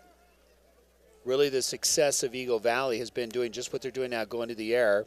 Passes high, deflected, so that'll bring up third down. Thrown just a little bit behind the receiver was Martin's pass. Apparently getting over that eye poking, making a nice throw earlier on the reception to Sanchez. So it'll be an interesting call here for Eagle Valley, needing to get something on the board. Keep in mind, if Roosevelt gets at least 5 more points, technically it would be 6 if it's a touchdown, you have a running clock. The mercy rule comes into play. And the potential playoffs coming to an end for Eagle Valley. There's the throw and catch. There's the cutback. Defense is there. And we'll see where the mark is, if it's enough for a first down. So you can see they have some very nice routes that they run here for Eagle Valley. So they do come a little bit short. It's going to be 3rd down and 3 yards. And the ball sitting on the 18-yard line. Chris Allen, Warren Ray, Dean Popejoy, John Weeding bringing it to you. Peterson Field, Johnstown, Colorado. First round of the playoffs. It's the Devils with the ball. Eagle Valley looking, brought to you by Johnstown Breeze, your local newspaper. Pass, nice throwing catch, going right back to where they have been successful all afternoon long in the out pattern. So it's going right back to Sanchez. Should be enough. It is for the first down. So you can see trying to open up the field again is Eagle Valley. And they've been successful going on that out pattern on the right side. And you can see the arm of Martin does have a good arm. When he gets his feet set, can throw a nice ball and get it there in a hurry. So the ball now sitting on the 12-yard line in the red zone and knocking on the door. Today's game sponsors, Crepes and Creams, Computer Concepts and Security, Rick's Furniture, and we'll add the Johnstown Breeze. Pass going a little bit short to his receiver on the left side. So Martin just a little bit short. And you can see clearly where he favors, where he throws the best. He throws very well to his right side on his pass patterns. Coming across over the middle on the left side is just a little bit tentative is Chris Martin. His incompletion rate is high, or has been very high on the left side, and very good on the right side so far this afternoon. 7:53 left here in the third quarter. Second down. There's the little pass, little screen pass. It's over the head of the receiver. So now it's still third down now and 10. And this is where the Devils have really had trouble, has been in the red zone this afternoon. It's one thing to get within 20 yards. It's, again, another thing, especially against a very good Rider defense who's picked you off several times and really slowed down any kind of running attack up the middle. It's very difficult to try to figure out what do you do. Defense is usually tightened within 20 to 10 yards in for the score. Pass left side again behind his receiver, as we saw before, so that brings up fourth down. Pass is incomplete. Fourth down, Devils. So the defense, you can see Mazak. Little high five going to Daniel Aguilar. A lot of this team will be coming back next year. Yes, you will lose Orlando Rivera. Yes, you will lose Austin Smith and Carlos Ortega. But the two quarterbacks that have done very well in a lot of the defense are all juniors coming back next year. So it should be another very good year for the Roosevelt Rough Riders next year. Here comes the defense. Nice throwing catch and tackle made by Austin Smith. It's going to be short of the first down. Pass is complete to number 26, Noah Humries. But you could see the pressure coming in on Chris Martin and almost a Rider sandwich there. So now taking over on downs is the Riders. Another missed opportunity here for the Devils. Defense stiffening. As we said, that red zone defense, very tough for the Riders. This is the second time that the Devils have been turned away. The last time they got as close as the 2-yard line. And if you recall, in the second quarter, it was a muffed play. And then, of course, a very good defensive play made on the pass. And knocked down by Dalton Hulbert. And, of course, the Riders took over and scored. Defense is there, stacking up the run.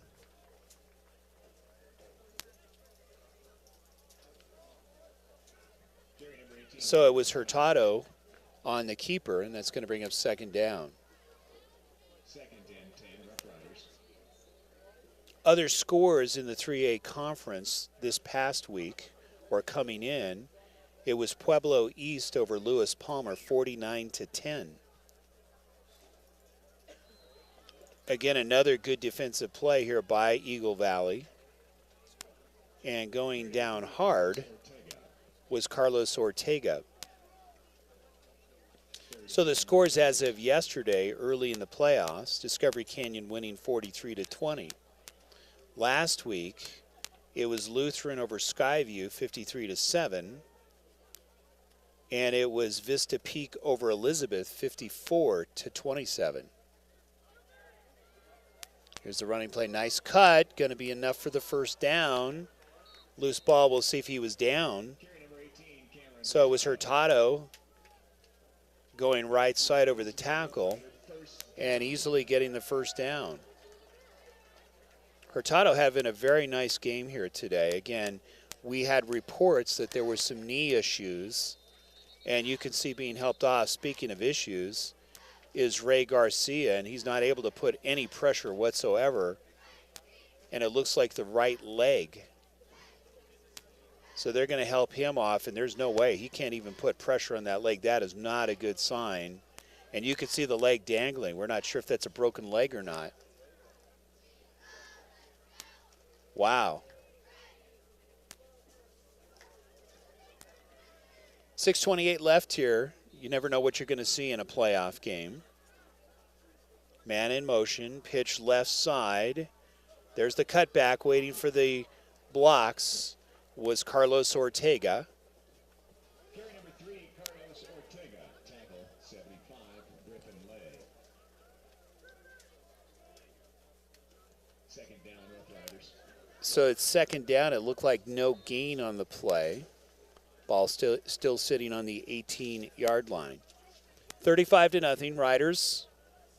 Their first series here of the second half. Nice cutback by Ortega. But the defense is there to string it out and prevent a really big gain. In fact, it's a loss on the play. So you can see the adjustment here by Eagle Valley. They're reading the running game very well here in the second half. Other than Hurtado with a nice run, it's been difficult for them to move the ball on the ground. So Eagle Valley now starting to make adjustments of their own. Run up the middle. And it is Hurtado again. So far it's been Hurtado that's made any kind of gain. That's going to bring up fourth down. So we'll see if Roosevelt elects to go with a 35-0 lead here to try to go for the first down. It looks like the kicking team may be running on to the field. That'll be the first time we've seen him here this afternoon.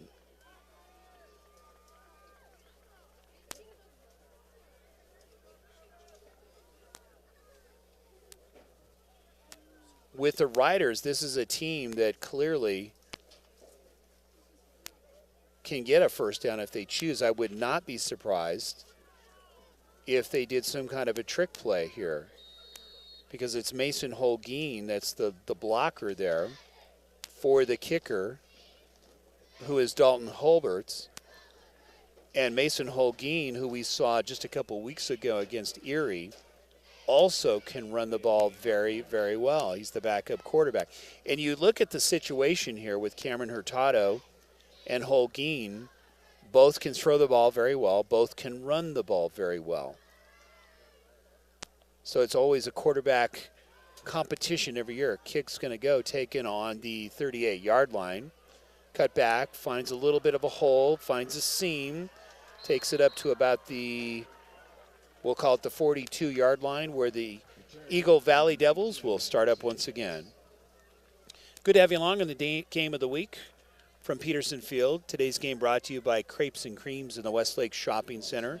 Savory crepes, dessert crepes, great salads, yummy ice cream, healthy and all very, very good, also gluten-free. After the ball game, go to them in the Westlake Shopping Center. That's where King Soopers is in Greeley. They're open till 10 o'clock this evening. 4 minutes and 12 seconds left here in the third quarter. Eagle Valley, Martin surveying the land. Handoff up the middle. Defense is there, short gain. It's going to bring up second down. We're going to call it 7. So Jay Neal getting a lot of the handoffs up the middle. Really does not have great yardage this afternoon, very simply because that defensive line doing a very good job up the middle and slowing it down. Where they have been successful are the short passes literally to the left side, not the deep passes, but the short passes. And we want to say the 10-yard to 12-yard routes on the right side. Martin looking, going to go right side. No surprise. Again, reception. We'll see if that's enough for the first down, though. Defense is right there on a prevent. It really will come down to the mark here. It's going to be close. Third down, Eagle Valley. So they do call third down officially, and it looks like about a yard.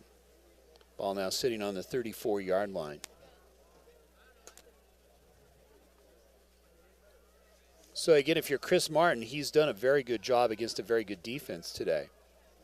You can see getting more and more comfortable and really favors that right side. Handoff, first man up the middle, gets the first down and more. Spin move before knocked down. And in on the tackle was Austin Smith. But a nice run play on the spin move. And Eagle Valley in business here on a nice pass play, followed by a good running play. Looking to mix it up, looking to be diverse. That's what you have to do against a very good defense here this afternoon. Try to keep them on your heels. Try to keep them guessing. Not an easy task against these riders. But credit Eagle Valley, this is a team that is in transition. They had a number of seniors last year who graduated and really just fielding 36 players. That's very small for a high school team as far as numbers of players. Pass got a man open and bobbled and dropped right in the hands on the slant over the middle. That would have easily been a first down. Field was fairly open, would have had another, say, 5 or 10 yard opening there and could have done something extra, so missed opportunity. That brings up 2nd and 10.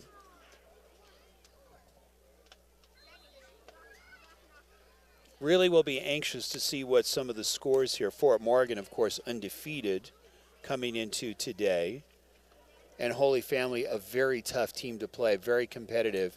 You never see Holy Family get blown out. Play action.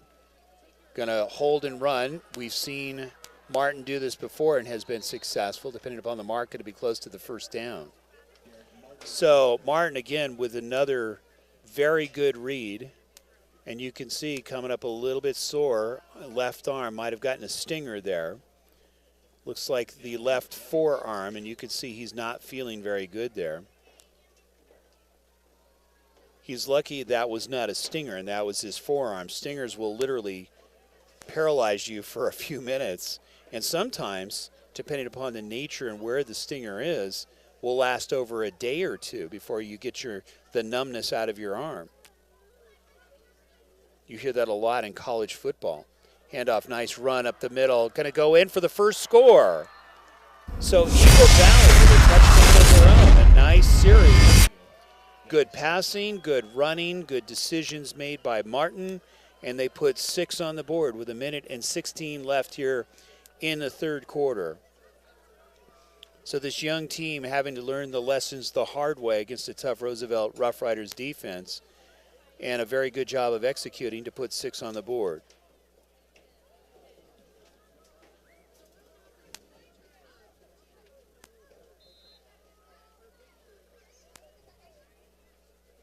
So you can see the new stands that we've been flashing are mostly full here this afternoon. Extra point looks good, and it is good. So with 1:16 left here in the quarter, it's 35-7. You're watching the game of the week from Peterson Field. Established in 1979, Rick's Furniture has been providing quality new and used furniture with no pushy salespeople. Customers travel from all over northern Colorado and Wyoming to Rick's Furniture, who offers top-of-the-line service, prices, and a variety of furniture. Call them today at 970-352-5560. Open Monday through Saturday, 9 a.m. to 5 p.m. and close on Sundays. 970-352-5560. Rick's Furniture. Established in 19...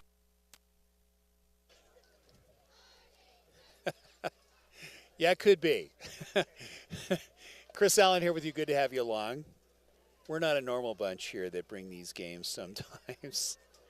We have strange senses of humor.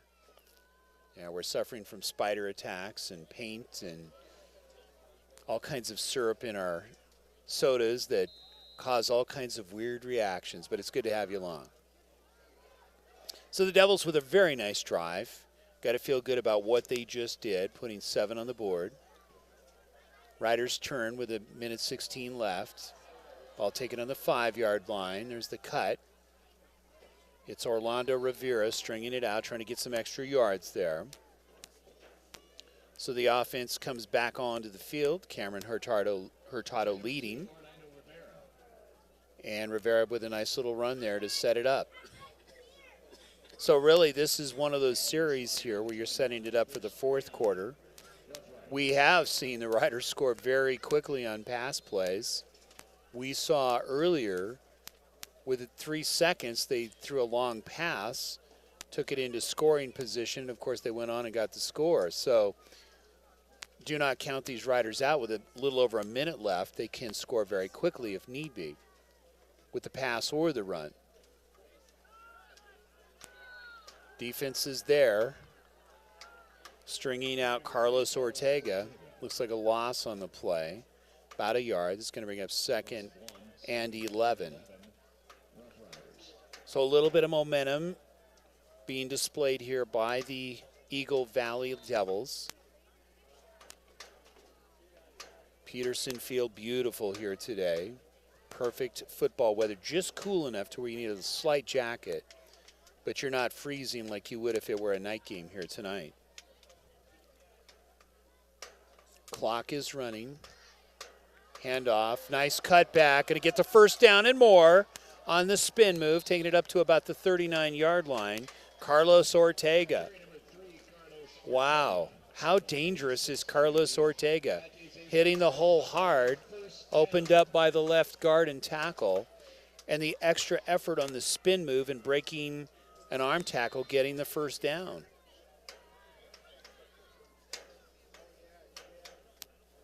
We have not seen or heard anything about Ray Garcia. We saw they had to carry him off the field.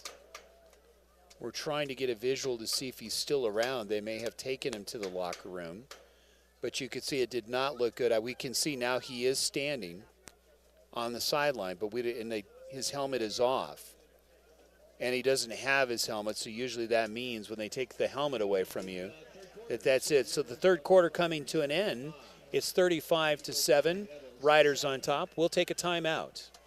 Make a statement with customized one-of-a-kind treats to make your next event or party special with My 3 Cupcakes in Centennial. Nina Aguirre creates custom cakes, cookies, cupcakes, and specialty party sweets that will make your mouth water and will match your budget for almost any occasion. Make a statement with customized yummy treats for weddings, parties, graduations, and more. My 3 Cupcakes. Call or email Nina at my3cupcakes@hotmail.com or 303-887-0979 or find her on Facebook.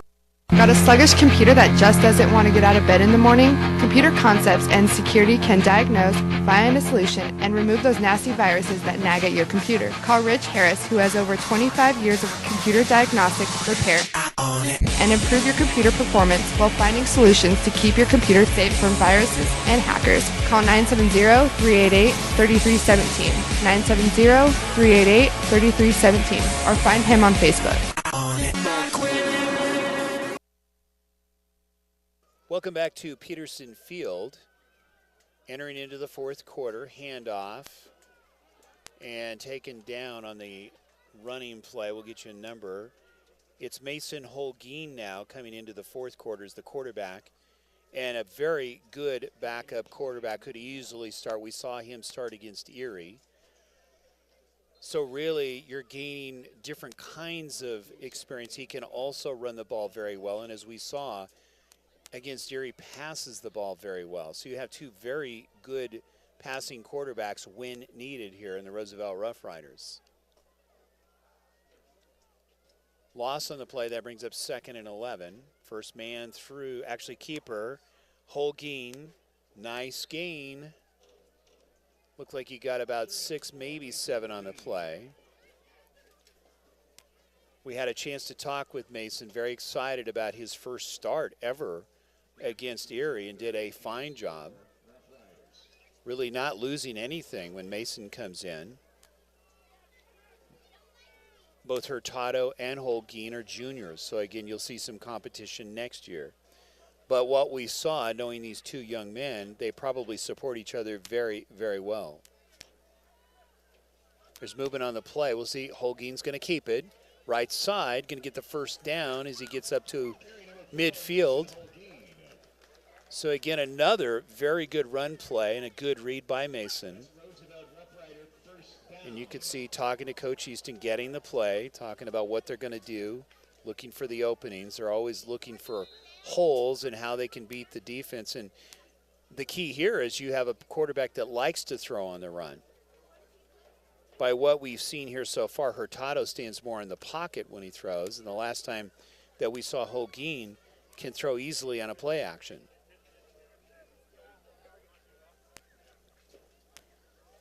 Handoff and tripped up, and that was Nick Wall.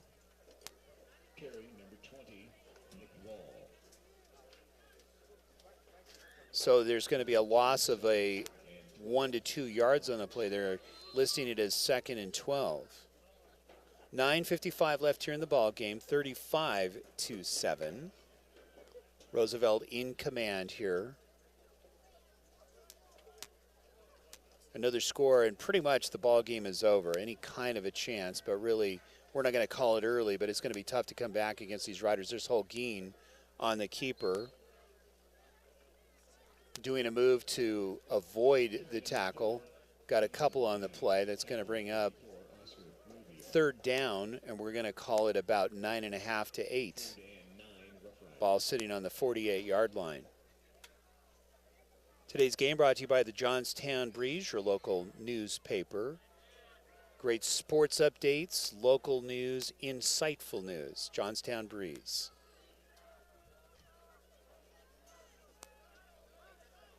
So really the Riders can continue to hit the ground game if they choose to. It'll be interesting to see if they do go hand or play action. They do. Left side going to go, and it's intercepted. So the Devils come up with a defensive play of their own. So Kyle Williams coming up with the interception, and the Devils making a little bit of noise here in the 4th quarter with a touchdown. And now getting the ball back on a nice defensive play. Getting the hands up, distracting the quarterback. Fundamentals, right? That's what they start working on in August when they go to camp. Of course, don't let that fool you. All summer long, a lot of these teams are doing 7-on-7s. They're working out hard. They have scrimmages. Football players put a lot of effort in the off season. There's the handoff and hit hard. Riders putting one to the running back for Eagle Valley. And in on the tackle was Kuluna, let's see if I can say this right, Ikishima, putting a hard hit on the runner. That's one thing that we've heard a lot about these Riders is that they really push hard hitting. And they're a very clean team. That's one thing I've noticed. You won't see dirty plays at all here. They just are aggressive. You know after you played the Rough Riders, you're sore after a ball game. Nice cutback, tripped up. Had potential for a big gain, but enough, it looks like, for a first down. They moved the sticks. So Neal with a nice run. Going over his left tackle, picking the right hole, making the right decision, and getting the first down. 8 minutes left here in the ball game. For Roosevelt, you have Mason Holguin. You'll see other players that are potentially second string, or at least that's what they list them, but a lot of these players can start on this team. Getting valuable experience, getting ready for a potential second round playoff game. Again, go to your CHASA website to see the initial listings. That'll be tomorrow. Generally, when you have a host team like Roosevelt, we saw that with Greeley West a few years ago, most likely they will be the next host school here right at Peterson Field for round 2. Play action, Martin looking, he's going to scramble. There's the throw, it's going to be high. Overthrown, almost intercepted again. Living dangerous is Martin.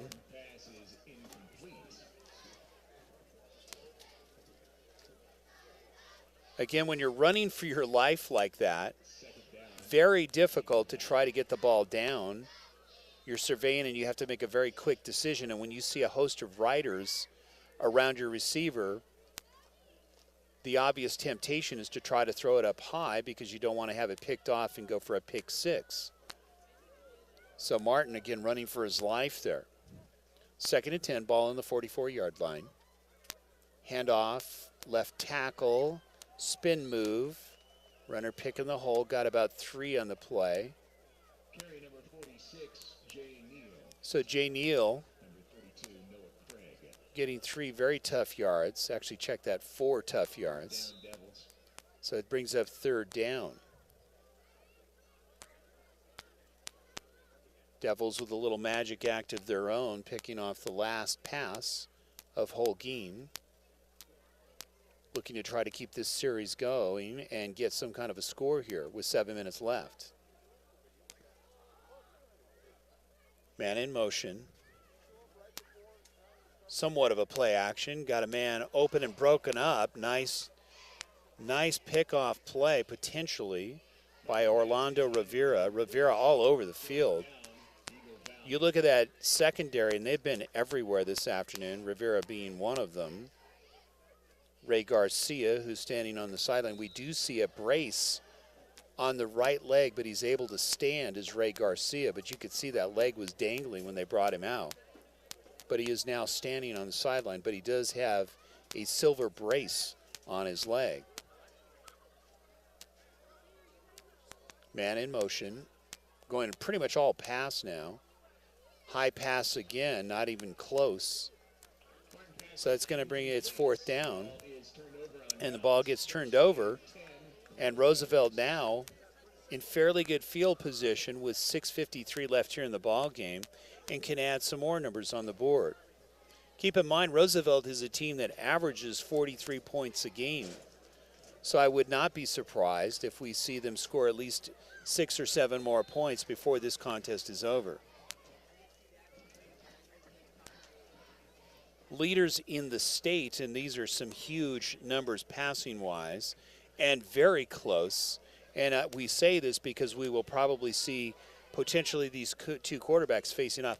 Owen Burke with 3,500 yards, and also Chris Helbig with 3,500 yards. On the keeper, it's Holguin. So some big numbers being put up in the 3A conference. We've seen that over the years. Northridge over the last couple of years have had a couple of quarterbacks in that same real estate neighborhood putting up over 300 or 3,000 yards. And Chance Eben, who is really being gripped only a sophomore, watch for good things for Northridge in the future. So it's 2nd down, 5, ball sitting on the 42-yard line. Holguin on the last run, getting some yards. There's the handoff. Defense is there, but again, a good extra effort trying to get those tough yards. And that's Jacob Schlegel. So again, one of those situations now, what kind of a play do you go with? You've got so many options here. They're very good as far as going left side and right side. We just heard that Holy Family lost. Wow, and Palisade is leading right now. So some interesting turn of events here. Not expected, Holy Family going down to defeat. 3rd and 4, ball sitting on the 41-yard line. Tough yards, you can see being very stingy is the Devil defense. So Schlegel again on the carry, and it's going to be short of about a yard. So we'll see if the Riders decide to go for it. And why not? Again, there's only 5 minutes and 19 seconds left. You've got an offensive line that's working very well, and you've got Holguin, who does a very good job as far as running the option play.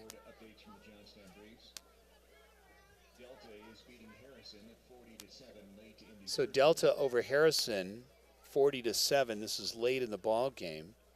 We're starting to hear some scores from the Johnstown Breeze, your local newspaper here, always up to date on the scores. Your Johnstown Breeze, very concise. Zant Reyes, of course, is the leader who does a lot of the interviews here locally for the local Roosevelt Rough Rider teams. So check it out. You can see them online. You can have it delivered to your home. It's the Johnstown Breeze. So they're going to call it just a tad short. We'll see about the half the size of the football.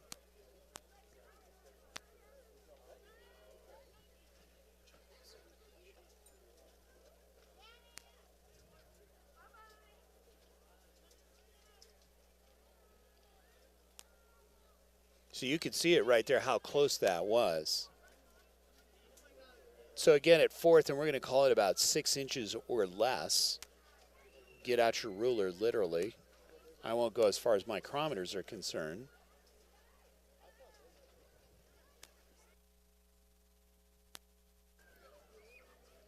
So again, this could be a keeper. You're not sure exactly what they're going to do here, but this should be a very simple play.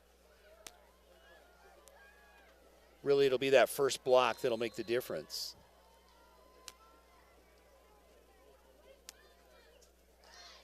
There's the keeper, no surprise. I expected that. Holguin carrying the pack, got easily enough for the first down and keeps the series going. So Riders in control here, ball sitting on the 35-yard line, doing what they do very well. They run the ball well and they chew clock very, very well. And that's very tough if you're any defense. I don't care how aggressive you are. If you have a team that wraps up very well, which the Riders do, it's very tough to get them to fumble the ball when they're carrying it. And actually keeper by Holguin, and it's a loss in the play. Nice defense coming in.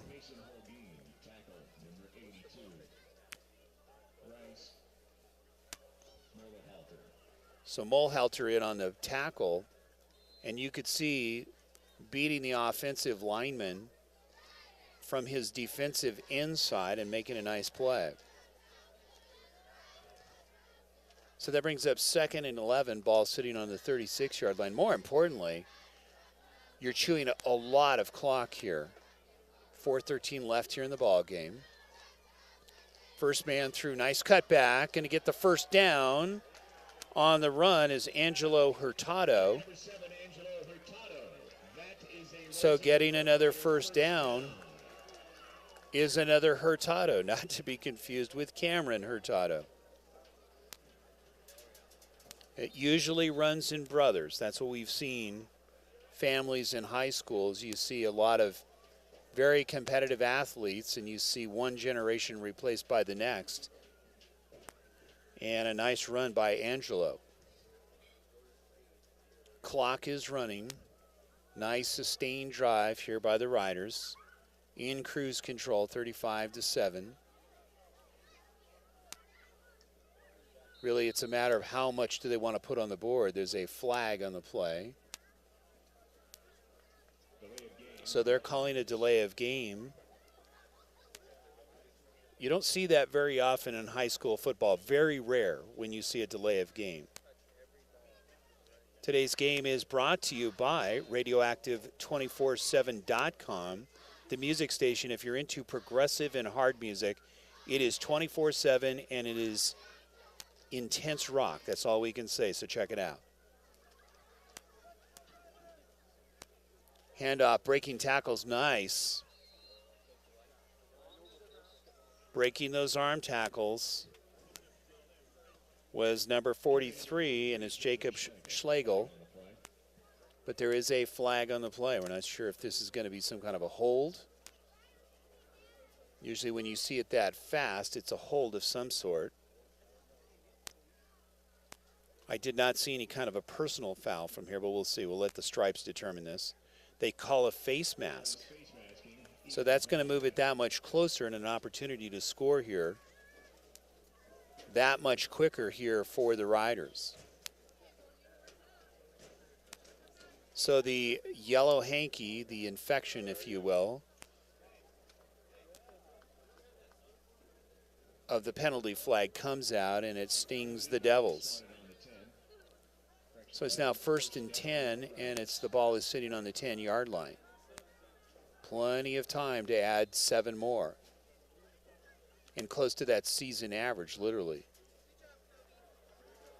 Left side, Hurtado going to take it in, and there it is. Touchdown. What can you say when you have 2 quarterbacks that run the ball extremely well? Mason Holguin with a touchdown of his own on the play action, keeping the ball, getting the score, and more importantly was the blocks that was being set up by the Riders' offensive line. So you can see Holguin in your picture. They may go, he's trying to look for the signal here, they may go for a 2-point conversion. And knowing Coach Easton, this is not rubbing your nose in it. This is all about practice is what this is about. So looking past, there's the play action. It's going to be caught. And it looks like it's good. So you got the 2-point conversion, and now the score going up very quickly.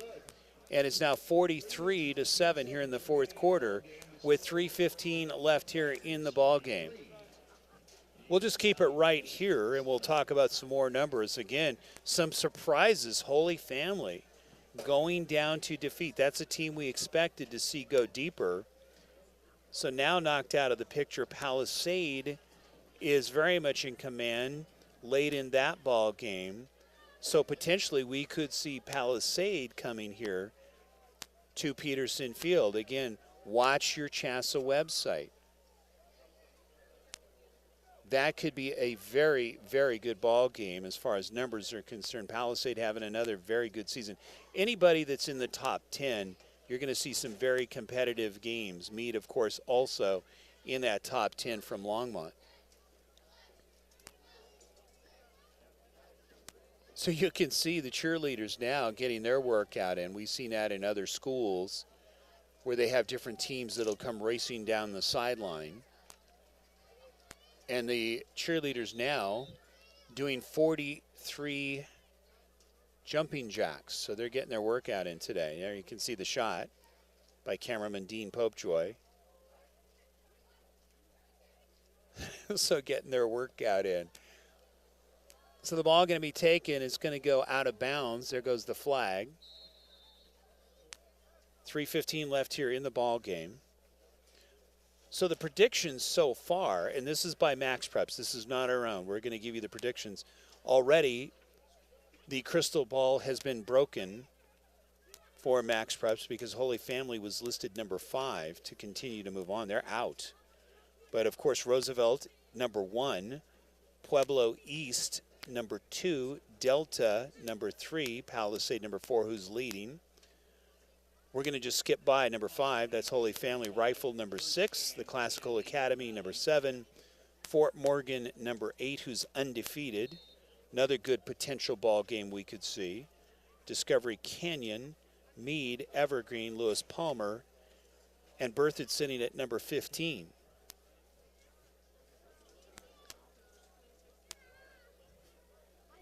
Support your local teams. Some very good football. There's the pass over the middle. Nice throw and catch on the slant, getting the first down.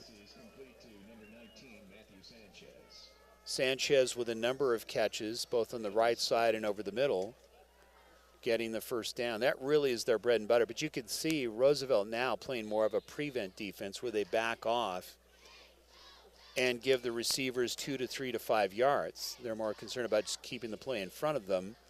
And more importantly, just let the clock run down.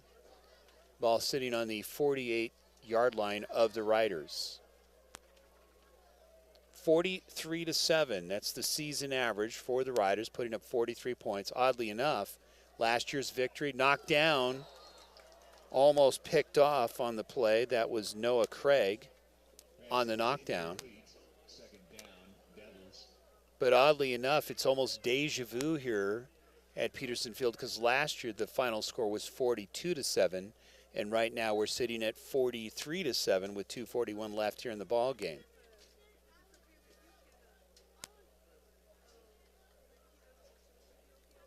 Last year, some big games by Cameron Hurtado, along with Carlos Ortega. good running games that day, putting up 42 points. There's the handoff, going over the tackle, spinning, got about 3 to 4 in the play. So Neal starting to get into the groove a little bit here in the final minutes of the ball game. With a nice gain, got 5 on the play. It's going to bring up 3rd down. But way too late and way too much for the Eagle Valley Devils has been the Roosevelt Rough Riders. Really what you're concerned about is not getting sloppy. So far we haven't seen that. They're playing more of a prevent defense. Coach Easton will keep them on their game. Going deep, there's the pass. Got a man open and just overthrowing the receiver. There in the neighborhood, right on it, was TJ Sterling on defense. Right there with the receiver. So it would have had to have been a perfect throw. And missing by a couple of yards on the play was Martin. So we are going to try to get a couple of interviews here after the ball game. Very good effort, complete game. I'll be curious to see what Coach Easton says, because really it's almost a duplicate from last year. The difference is we're seeing more of Mason Holguin in this game. Throw, and not only was it a misplay and an overthrow, but you saw 2 Devil receivers in the neighborhood. One went down and the other one just didn't even see it coming. Literally just sailed right over his head. So giving up the ball, and now Roosevelt with the ball and a 1st down. And it's sitting on the 47-yard line, minute 52 left here in the ball game.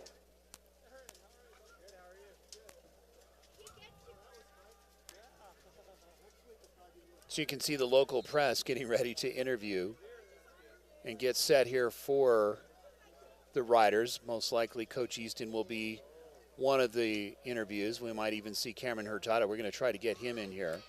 There's the keeper. And in is Trent Beal as the quarterback. So this would be technically the 3rd string quarterback getting some action here with 1:39 on the carry. So a nice little run for Trent Beal. Looking over the plays with Coach Easton.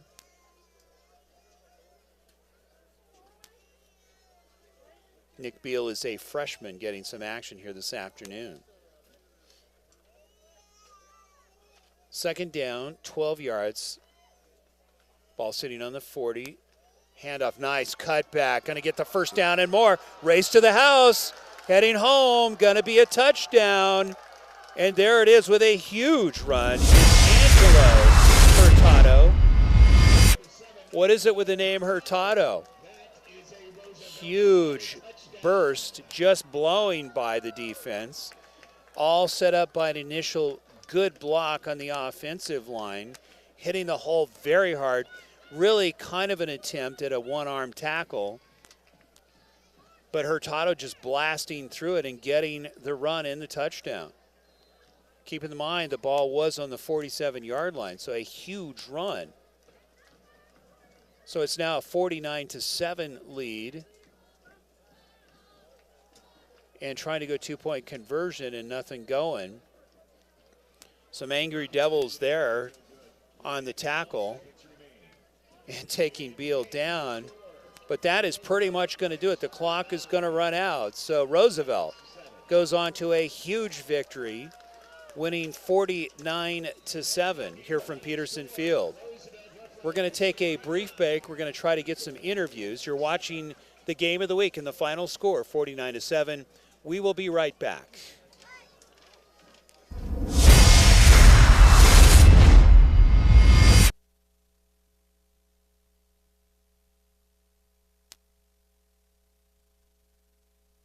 Intelligent, accurate, and timely, providing the never-ending stories, the questions, and the answers. The Johnstown Breeze, the source for news and sports in Johnstown and Milliken since 1904, reaching more than 10,000 readers each week. For advertising and subscription information, go to www.johnstownbreeze.com or call 970-587-4525, 970-587-4525.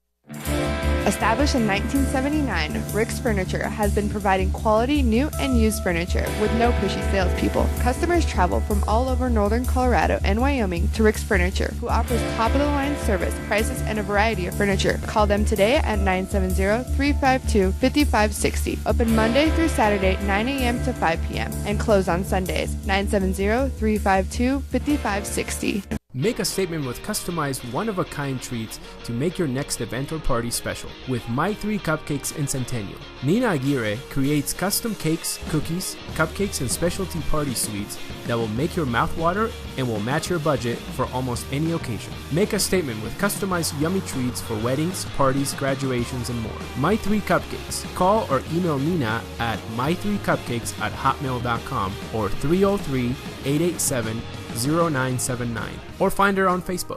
Got a sluggish computer that just doesn't want to get out of bed in the morning? Computer Concepts and Security can diagnose, find a solution, and remove those nasty viruses that nag at your computer. Call Rich Harris, who has over 25 years of computer diagnostic, repair, and improve your computer performance while finding solutions to keep your computer safe from viruses and hackers. Call 970-388-3317, 970-388-3317, or find him on Facebook. Intelligent, accurate, and timely, providing the never-ending stories, the questions, and the answers. The Johnstown Breeze, the source for news and sports in Johnstown and Milliken since 1904, reaching more than 10,000 readers each week. For advertising and subscription information, go to www.johnstownbreeze.com or call 970-587-4525, 970-587-4525.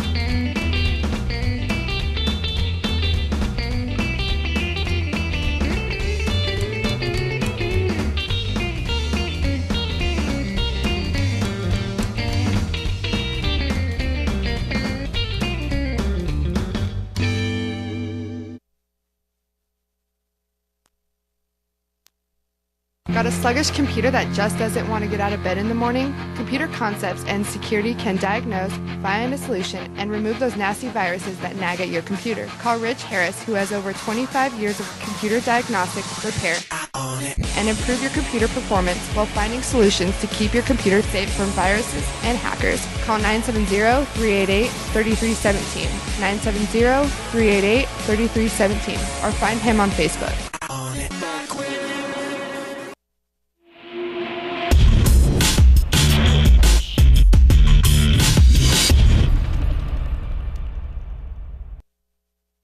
Welcome back to Peterson Field. A huge victory here for the Roosevelt Rough Riders, winning very easily 49-7.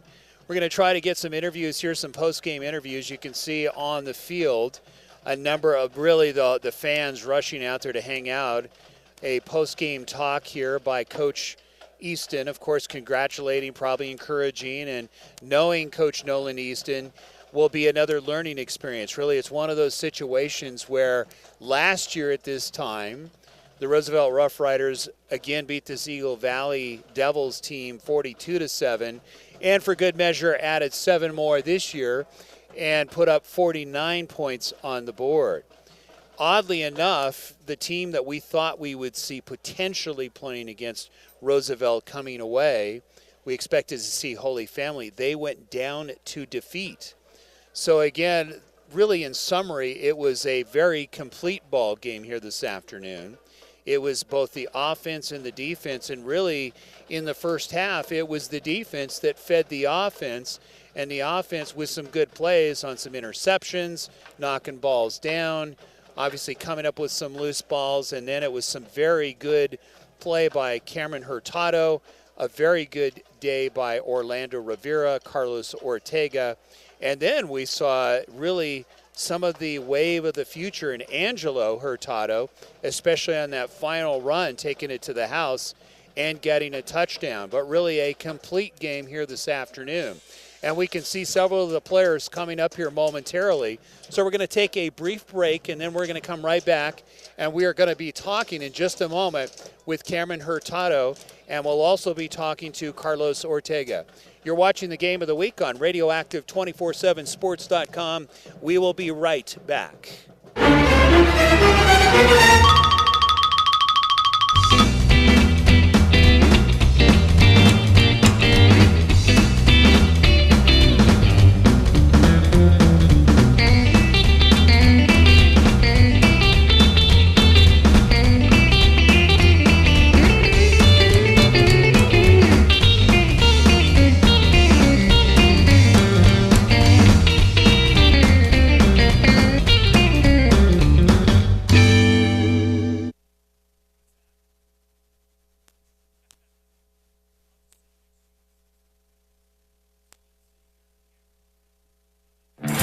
Established in 1979, Rick's Furniture has been providing quality new and used furniture with no pushy salespeople. Customers travel from all over northern Colorado and Wyoming to Rick's Furniture, who offers top-of-the-line service, prices, and a variety of furniture. Call them today at 970-352-5560. Open Monday through Saturday, 9 a.m. to 5 p.m. and close on Sundays. 970-352-5560. Rick's Furniture. Make a statement with customized one-of-a-kind treats to make your next event or party special with My 3 Cupcakes in Centennial. Nina Aguirre creates custom cakes, cookies, cupcakes, and specialty party sweets that will make your mouth water and will match your budget for almost any occasion. Make a statement with customized yummy treats for weddings, parties, graduations, and more. My 3 Cupcakes. Call or email Nina at my3cupcakes@hotmail.com or 303-887-0979 or find her on Facebook. Got a sluggish computer that just doesn't want to get out of bed in the morning? Computer Concepts and Security can diagnose, find a solution, and remove those nasty viruses that nag at your computer. Call Rich Harris, who has over 25 years of computer diagnostic, repair, and improve your computer performance while finding solutions to keep your computer safe from viruses and hackers. Call 970-388-3317, 970-388-3317, or find him on Facebook.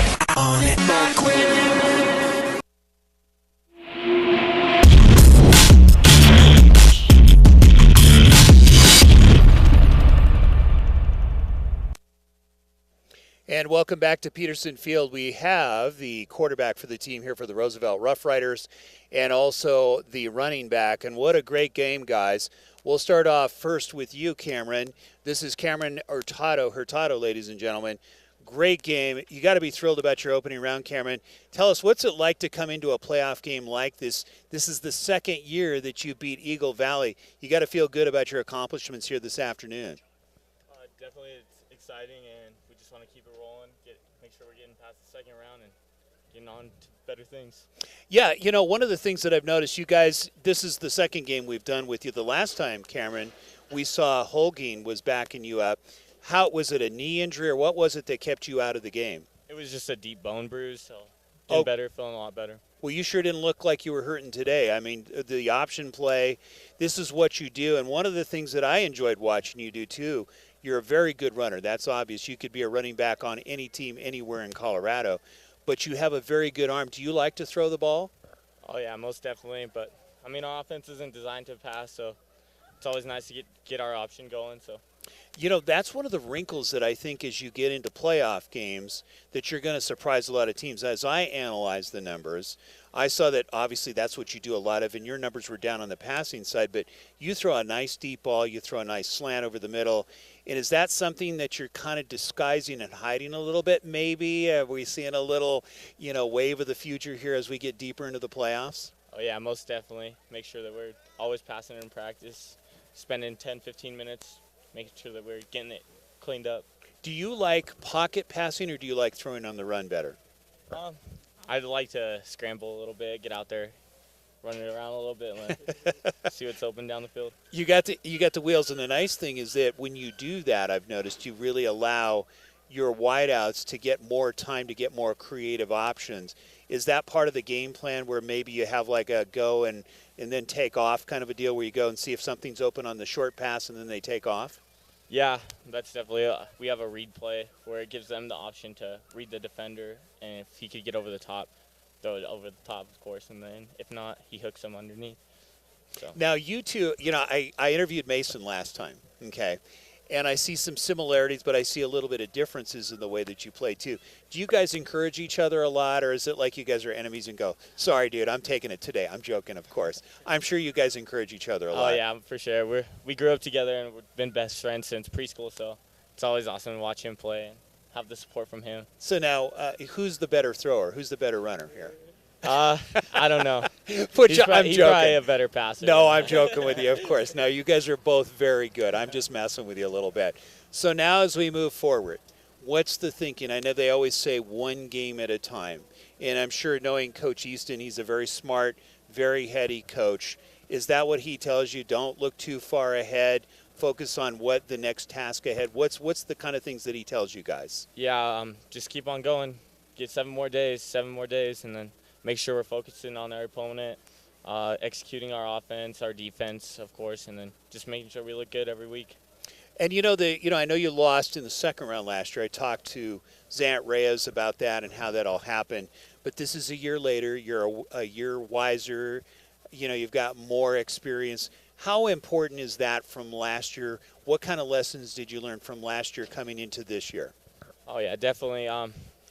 It's a lot easier to read a defense, so that's my advantage, and also my O-line does a great job. So I like to appreciate having those guys. I've got to say, this is one of the better offensive lines that I have seen in the state. And when you put that kind of running numbers on and give somebody like yourself and Mason some time when you do throw, that says a lot. You've got a very good offensive line. So, and then your defensive secondary, you guys got to be pleased. But we're going to take it over to Carlos and talk to him a little bit about that. But got to say, congratulations, a great game today, and we look forward to next week with you. All right. So that was Cameron Hurtado, ladies and gentlemen. Right next to me is his teammate and very quick runner in Carlos Ortega. Carlos, how does it feel? First round of the playoffs. You were here before last year. Are you excited, or are you just thinking, okay, next game? I can't wait to go to the next game. What are you thinking right now? I take every game the same. And Put it up closer to your mouth there. And there you go. This is the most excited I've ever been for a game, and next week should be the same, and hopefully the next week and the next week until we get the state championship. Yes, and I notice you guys, you running backs, are so good at hitting the holes hard. Is that so? And when we talked last week, and I'm trying to think who it was Christian, that said, really the preaching that goes on here is hard hitting, not only from the defensive side, but from the running. You guys seem fearless when you hit those holes.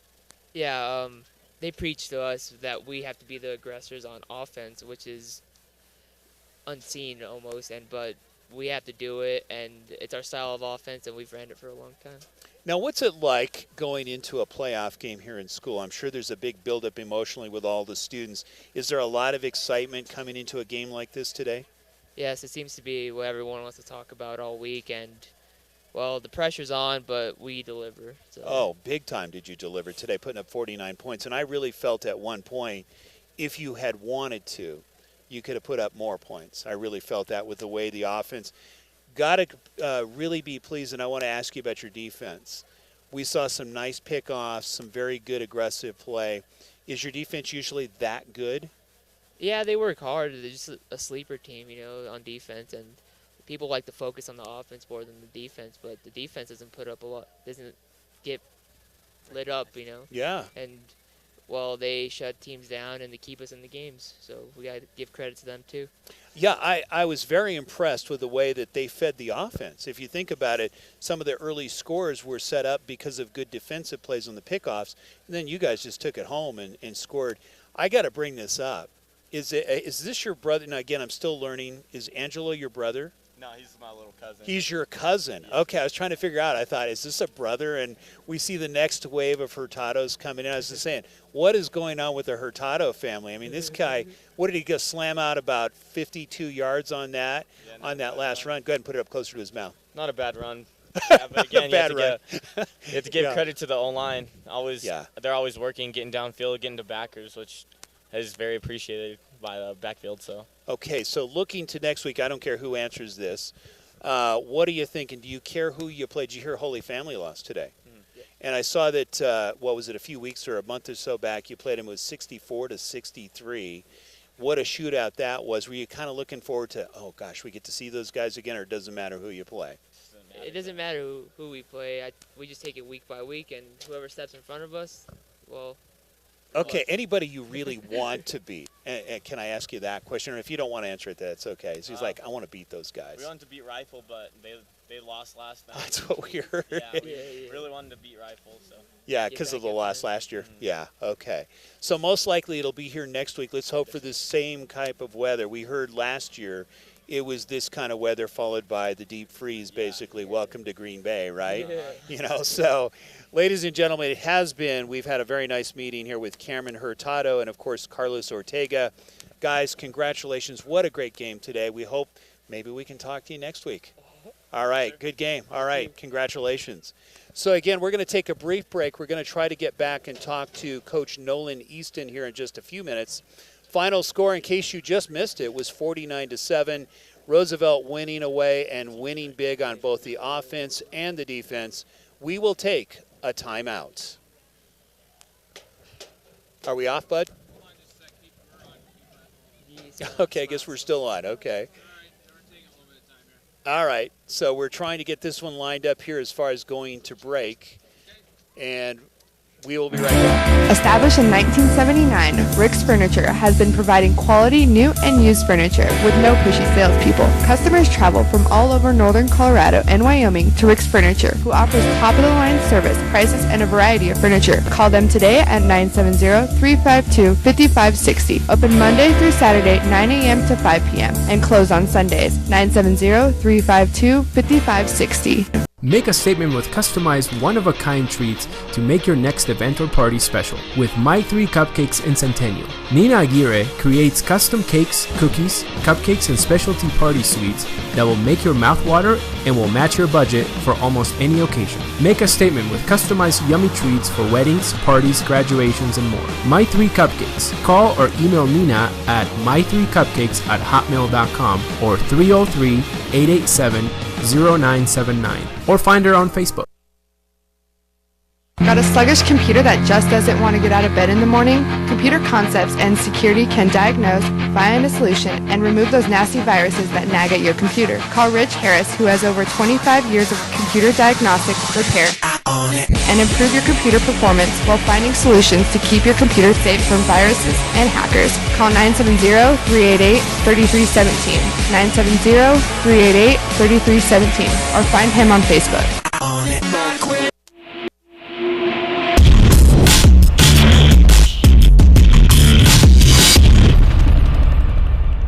Intelligent, accurate, and timely, providing the never-ending stories, the questions, and the answers. The Johnstown Breeze, the source for news and sports in Johnstown and Milliken since 1904, reaching more than 10,000 readers each week. For advertising and subscription information, go to www.johnstownbreeze.com or call 970-587-4525, 970-587-4525.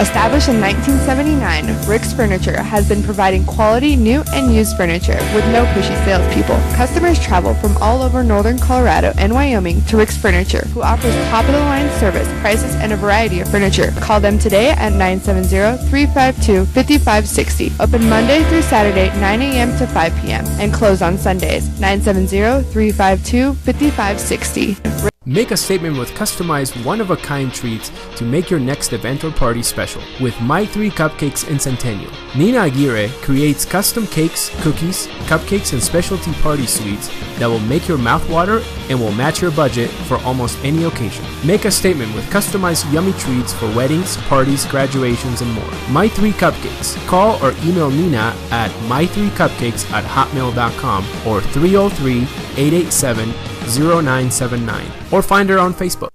Got a sluggish computer that just doesn't want to get out of bed in the morning? Computer Concepts and Security can diagnose, find a solution, and remove those nasty viruses that nag at your computer. Call Rich Harris, who has over 25 years of computer diagnostic, repair, and improve your computer performance while finding solutions to keep your computer safe from viruses and hackers. Call 970-388-3317, 970-388-3317, or find him on Facebook.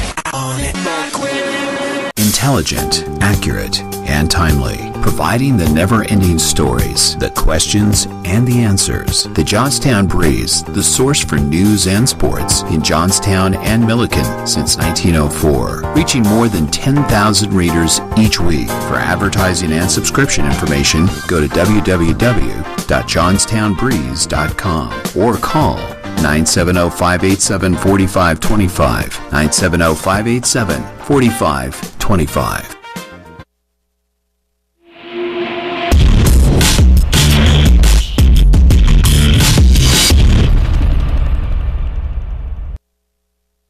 Make a statement with customized one-of-a-kind treats to make your next event or party special with My 3 Cupcakes in Centennial. Nina Aguirre creates custom cakes, cookies, cupcakes, and specialty party sweets that will make your mouth water and will match your budget for almost any occasion. Make a statement with customized yummy treats for weddings, parties, graduations, and more. My 3 Cupcakes. Call or email Nina at my3cupcakes@hotmail.com or 303-887-0979 or find her on Facebook.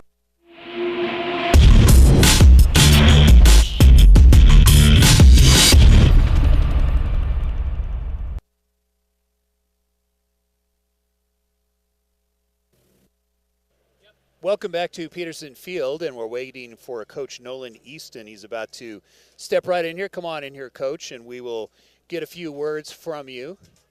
Again, it was a huge victory today, 49-7. There you go, Coach. It's all yours. Thank you. Oh, yeah, great game. Do you have the sound on? And, Coach, go ahead and do some talking in there. Say hello to everybody. Hi, guys. How we doing out there? There we go. Now Can we you hear got me? some sound. Now we can hear you really Good. well, yeah.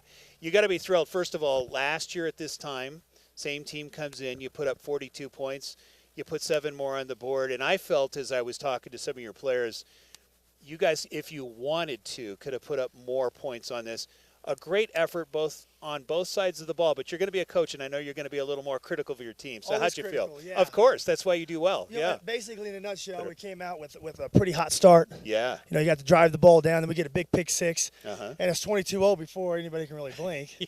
And then I think we kind of went on cruise control a little bit on offense. Had some really unnecessary penalties, and that kind of stalled us out. But then you go in at halftime at 35-0, and Yeah, that was huge. yeah, you're going up at 35-0 at home in the playoffs. We just kind of went into hibernation a little bit out here on defense, just trying to keep it in front of us. And we've been hurt so bad this year on injuries, no excuse. But you know, I felt like we needed to get our guys fresh a little bit. Yeah, and why chance anything? And I thought our JV guys did a great job. I for did the most too. part, third and fourth quarter. I did Plus, too. they practiced hard all week, and we got a lot of them in. We didn't get them all in, but we got a majority of them in. And as a coach, you know that's what their job is when you put them in. So, Oh, yeah. Yeah. Well, and you've got a good wave. I was making that comment. The future is bright here at Roosevelt. Yeah. I mean, you've got 2 very good junior quarterbacks, and I don't know what it's like to be a coach and have to make the decision, but you've got very good. I mean, either one at any time can step up. Cameron obviously is your number one, but Holguin obviously also, we saw him a couple weeks ago, and we didn't get a chance to talk to you because the lights went out. But Yeah, we remember that. But Sorry no, about that. oh no. But he is another very good quarterback with some a few different skills. You got to be thrilled to have 2 very good quarterbacks to start with. Yeah, I mean, both of them can run our system. Yeah, That's very the well. main thing They is manage that it. Yeah. they can manage it. We're not going to throw it all over the yard or do anything crazy, but we're going to kind of pick you apart and trust the big guys up front. And Yeah. you know, his job is really just to orchestrate the game plan and put us in the right play and read the fronts and take care of the ball. It's Yes. primary job number one. I thought we did a pretty good job of that. I mean, it wasn't the explosiveness we wanted to have the first couple quarters with our offense, but we were able to kind of just trickle it down the field. We had a 96-yard drive. I was going to say, a that's big pretty dig sweet. route from our wideout. Then we had another big play by Orlando. So I mean, there's some gems in there. Oh, but foreseeable future, heck, man, we got that's how you get better too. Is you have blowouts and playoff games, and we played already. Basically 8 extra games than everybody else. If you look at the last 3 or 4 years, and that's how you get that depth. Well, and the other thing I noticed, I did a little bit of homework. Obviously, I tried to the best we can, and we noticed you averaged 43 points a game. That is huge. You went beyond your season average here today against Eagle Valley. That says volumes not only about scoring, but that offensive line that sets up the running. You must work heavily on that offensive line as far as the execution, I would imagine. That's all. They're really the keys to our team. Yeah. I mean, our quarterback drives the bus. There's no doubt, but the bus is the O-line. And we try to put up 40 points every game. That's our goal going into every game. Amazing. Now it would be nice to keep that going. Unfortunately, there's some pretty solid teams out there that that want to battle you. But I mean, that's always our goal. I mean, heck, we don't score on some drives, and we feel like we were a failure. We punt, and we feel like we might put ourselves in depression. But we got to overcome some of those things. Good football teams are going to have to make you punt sometimes. But what a nice depression to have, averaging 40-some points a game. At halftime, I had to do some counseling because we had to punt, or we didn't punt because we didn't score on 2 drives. I noticed, and I got to laugh because you've got a very good field goal kicker, and he missed one. And I've watched him in practice and then the games. The guy's got a leg and a half, and I bet he was kicking his butt. Yeah. He's thinking, oh, man, I missed an easy one, But chip shot's 40 yards for him. But, it's nice to have those high expectations, those high standards as a coach. But sometimes I got to pull the reins back on them because they have such, they just have so much high intensity, and there's expectations kind of. But that's part of it, I guess. Sure. Spoiled.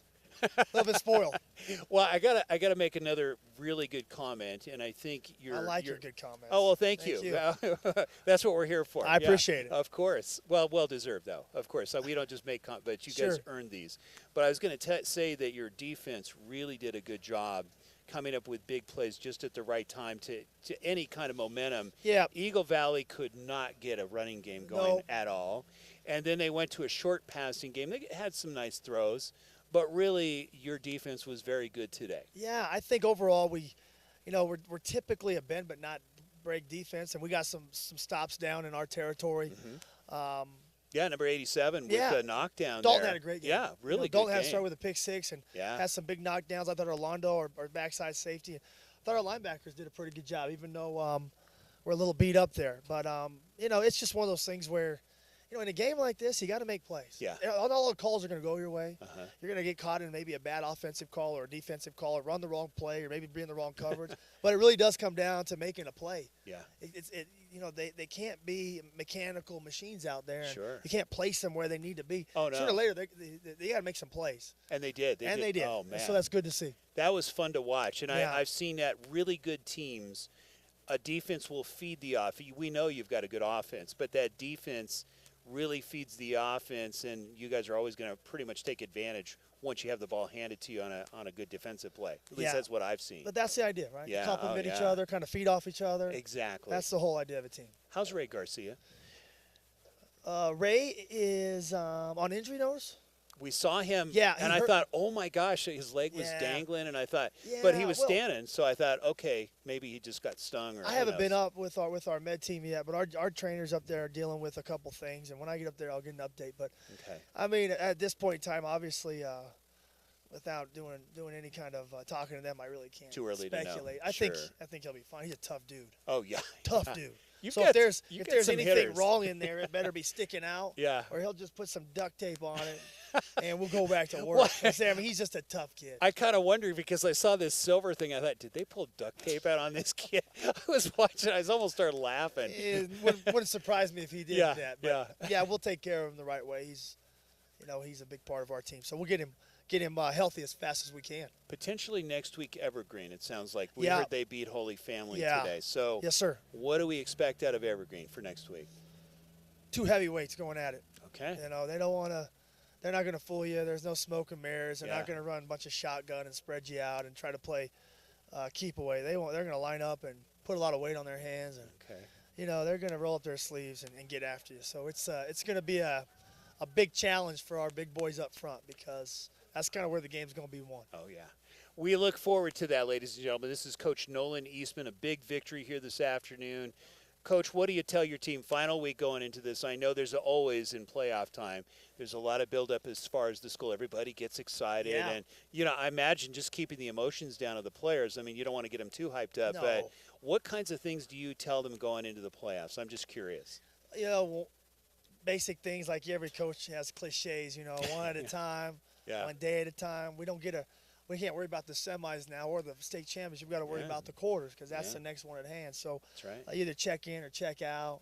You got to show a lot more grit. This is when you're all in, a high stakes poker. Sure. We pull all the cards out, but our guys know it's all or nothing. Yeah. It's Yeah. either win or you go home. Right, And unfortunately, right. I don't like to just worry about the winning, but they know they're not idiots. They're They're smart kids. They yeah. are smart, and they've been down this road before. And hell, we got to get by the second round. Let's do it. And I was talking to Cameron, and I said, Cameron, how important was maybe even losing last year to Rifle? I said, did you learn some lessons? He goes, oh, yeah. He said, we know so much more this year. We feel a lot more confident, and, confidence is everything. So learning the lessons from the past, you've got a deeper team because of the year experience. Most likely, we hope to see you go in third round. I hope. Just, Yeah. we try not to hope too much. That's for the weather and lottery, but we are going to prepare, and we are going to practice, and we're going to put a plan together that our Yes. guys can execute, and we're going to put our best foot forward out here next week at home again, which is always a nice place to be. Oh, this is a And, great field. Yeah. Rain or shine, Well, snow or wind. The well- Rough Riders will be here in Evergreen, and we're going to have a battle.